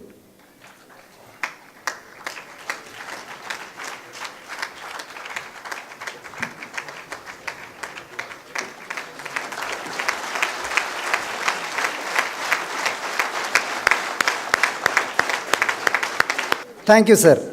May I request Mr. Ahmed Saleh to address the gathering, please? Bismillah ar-Rahman ar-Rahim. Assalamu alaikum. I gave a good speech today. I'm sorry you guys missed it. I came with...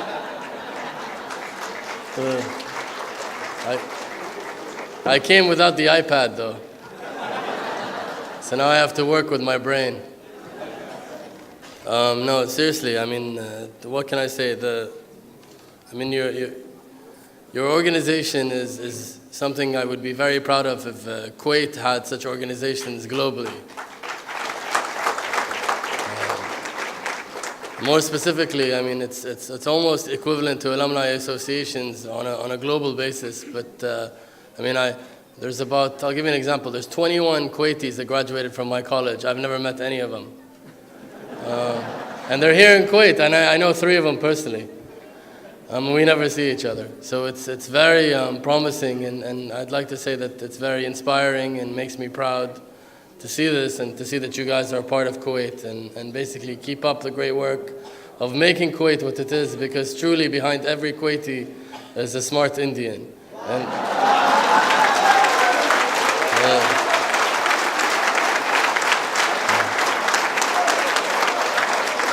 thank you for your time and for having me. Thank you, Mr. Ahmed Saleh. You are one of the most entertaining guests, I would rather say. Thank you very much. Now I request Mr. Narayan Murthy, sir, to give our mega sponsor, Mr. Juzair Ali, the Managing Director of Wadi Sakif Group of Companies, a memento as a token of our gratitude and appreciation. Mr. Juzair Ali is supporting our organization since long time.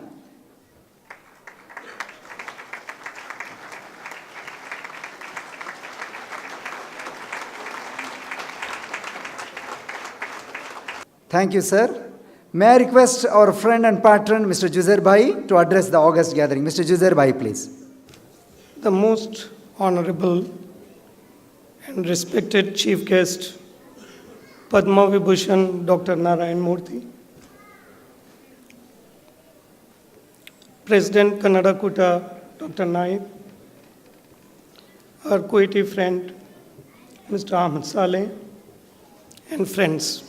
It's a great honor and privilege for me to be sharing this stage with someone so magnanimous and yet so human. Thank you, Kannada Koota, for giving me this opportunity.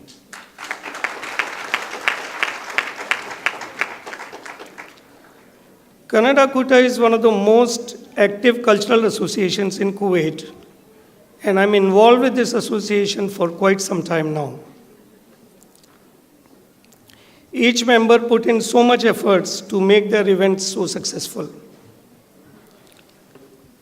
I believe the most successful people are those who have the ability to think really, really big, and the determination to see that these thoughts are transferred into actions. It all happens at Kannada Koota.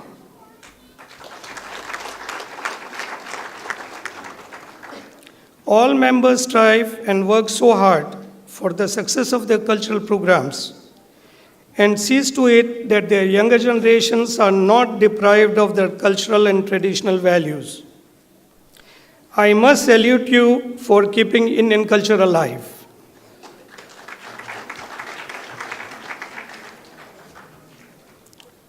Sir, today's morning session with Dr. Murthy was an amazing experience for all of us. Probably once in a lifetime opportunity for most of us.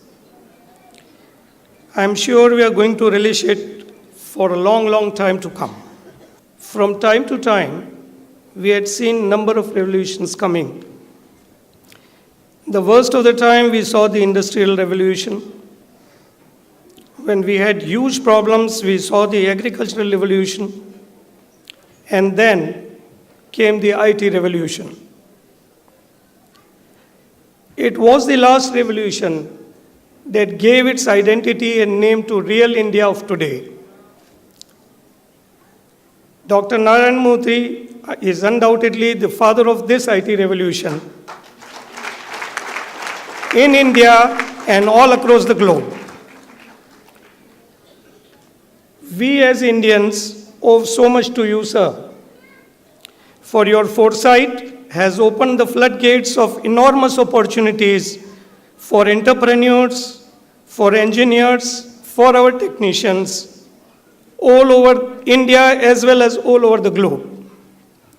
It has created millions of jobs in India and abroad for our countrymen. Once the so-called poor Indian economy is today being seen as a robust, healthy, developing economy just because of your efforts in this field. I'm sure your lecture today is going to be a torchbearer for all of us and is going to light the way for our younger students who are aspiring to become the world leaders in their respective fields. Once again, I would like to thank all the members of Kannada Koota who have managed to bring this great personality to the fore today, and thank you so much, sir.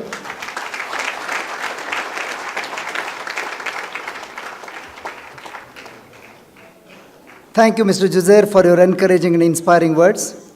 You have always been our supporter.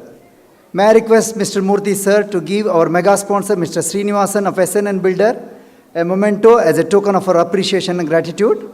SNN Builders from Bangalore are one of the award-winning builders.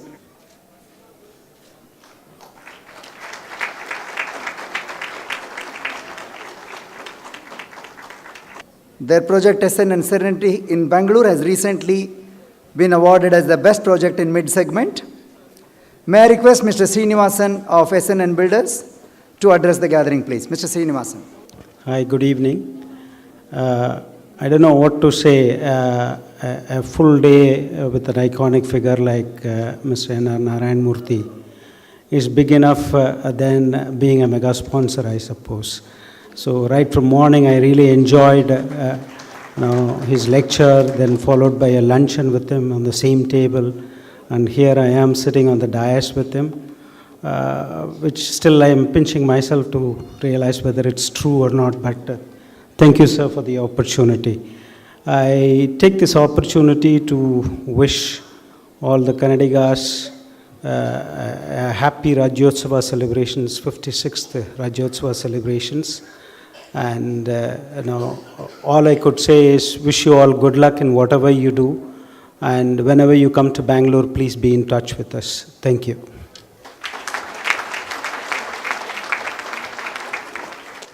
Thank you, Mr. Srinivasan. Kuwait Kannada Koota will now release the souvenir to mark the occasion of Rajyotsava celebration. May I request souvenir committee, convener Varanekar and members Sudhir Shana and Girish Shanai, who have worked tirelessly to produce this souvenir to come on the stage along with Maral Mallige convener Mr. Suresh and co-convener Dr. Yogesh. With the souvenirs, please.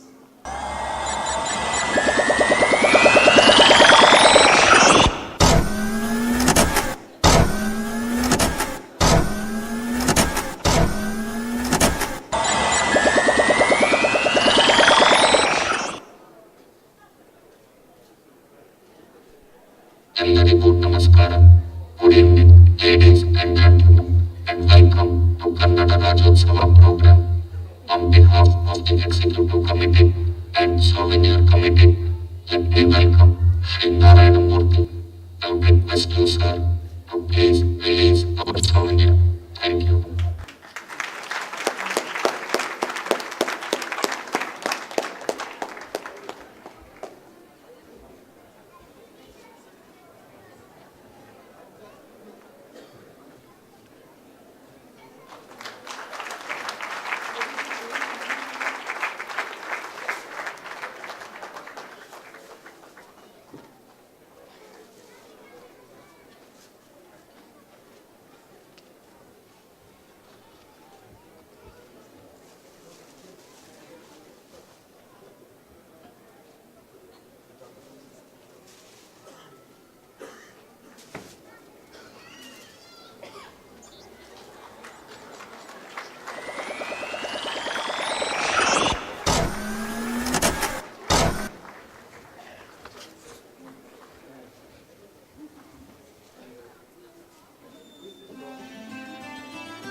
Kuwait Kannada Koota is complementing the software industry by its hardware. That's a nice way to release the souvenir. Thank you, the Marala Mallike Committee and the Souvenir Committee, for the wonderful work. Thank you, sir, for releasing the souvenir. It is time to honor our sponsors and patrons. An event of this magnitude needs moral, physical, and monetary support of many a person. It's our duty to recognize those who made this possible. May I request Mr. Narayan Murthy, sir, to honor our patrons who extended their wholehearted support to our association. Sir, it may take some time, but you'll be pleasantly surprised to know how Kuwaiti brethren through their establishments help us to preserve our culture, and how Indians come together here to support Indian organization of any state to see that our culture, heritage, and our strength of unity in diversity are kept alive thousands of miles away from home. I request our platinum sponsor, Al Mullah Exchange. Anybody representing Al Mullah, please come on the stage. Al Mullah Exchange is a leading exchange company and has promised to extend this platinum support to us in the coming years also. Thank you, sir, for your support.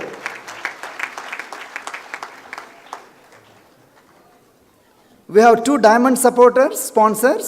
I request Mr. Mulin Satwani, the country head of Horbiger, to receive the memento. Mr. Mulin Satwani, please. We missed our member, Mr. Harsha Rao, who has been promoted as the regional manager in Dubai. We are proud to say Mr. Mulin Satwani is our honored member.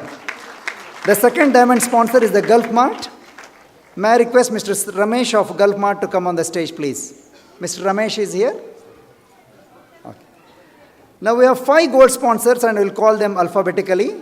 Al Gannam Tires. I request Mr. Suresh of Al Gannam Tires to receive the memento. Thank you, Mr. Suresh. Thank you, Al Gannam Tires. I call upon Mr. Kuldeep Lamba, our patron since long time, and he's one of the senior most Indian businessmen of Kuwait. Mr. Kuldeep Lamba, please.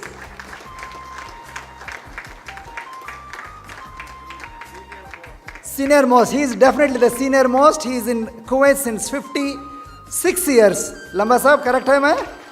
56 years. He came by ship and he built a business from scratch, and he is as humble as you can ever see. Thank you, Kuldeep Lamba Sahab. Thank you for your support. May I request Mr. Chabba to receive the memento on behalf of Connect Builders from Mangalore. We thank Connect Builders for extending their support. I request Mr. Ashok Kalra also to come nearer the dais if possible. That will save some time. Mr. Chaba of Connect Builders from Mangalore. Mangaloreans, please watch out. Connect Builders. Thank you, Mr. Chaba. May I request Mr. Ashok Kalra of Mughal Mahal to receive the memento. Mughal Mahals are one of the leading culinary ambassadors. There are cultural ambassadors, but these are culinary ambassadors of India. And I have won many admirers among Kuwaitis for their authentic Mughlai cuisine. Thank you very much for your support.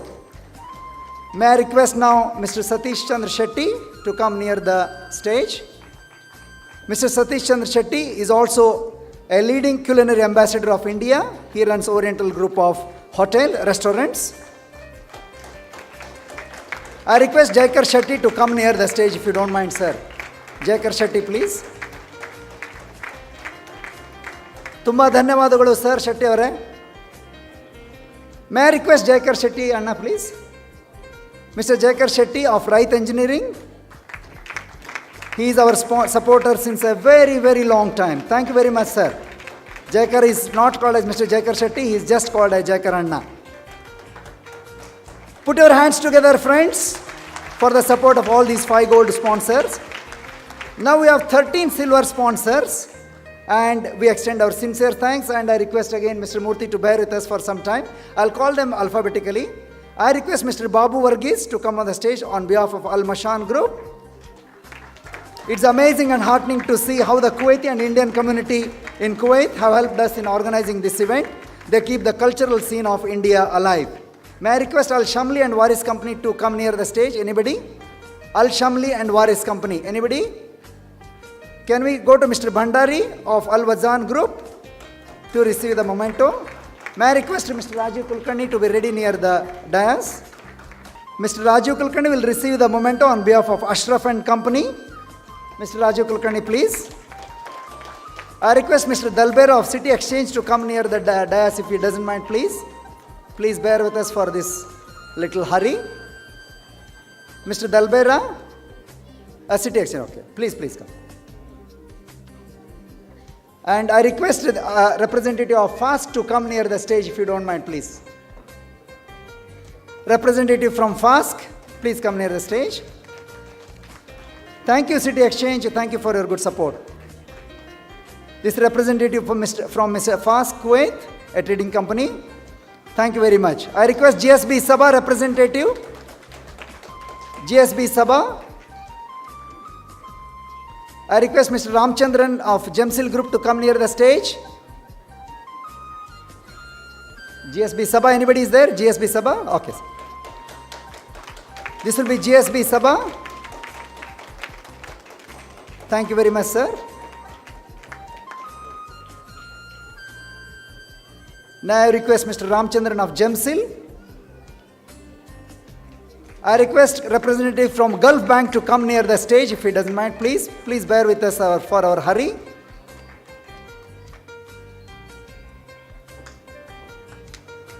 This is the representative from Gulf Bank. Thank you very much. Gulf Bank is one of the leading banks of Kuwait, and we are proud to be associated with them. Can I request Hali Trading Company representative to come near, please? Hali Trading Company. And Mr. Kupana will be next. So can he come near the stage, please? So there is nobody from Hali Trading Company. I'll go to Mr. Kupana of Kuwait Indian and International Exchange Company, a liaison of SBI of India. Thank you, Mr. Kupana, for your support. I request representative from UA Exchange, Mr. John, if I'm not wrong. UA Exchange, please, to come near the dais. We will skip that. I request Mr. John Fernandez of Wire Control to receive the memento. Mr. John Fernandez. Okay. We sincerely thank all our advertisers, sponsors, and well-wishers for their support.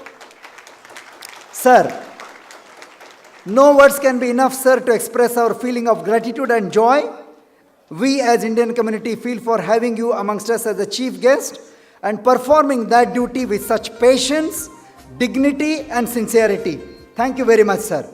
May I request now Mr. Ram Kumar to propose a vote of thanks. Mr. Ram Kumar, please. ಎಲ್ಲರಿಗೂ ನಮಸ್ಕಾರ. Honorable Chief Guest Padma Vibhushana Shri N.R. Narayana Murthy, our guest of honor, who could not join us, Ambassador of India to Kuwait, Shri Satish Mehta, Mr. Ahmad Fauzi, Musadal Saleh, Chairman of Kuwait Computer Services, our most valued invited guests, sponsors, ladies and gentlemen, good evening to everybody. It is my privilege to propose a vote of thanks on this memorable occasion of Rajyotsava 2012.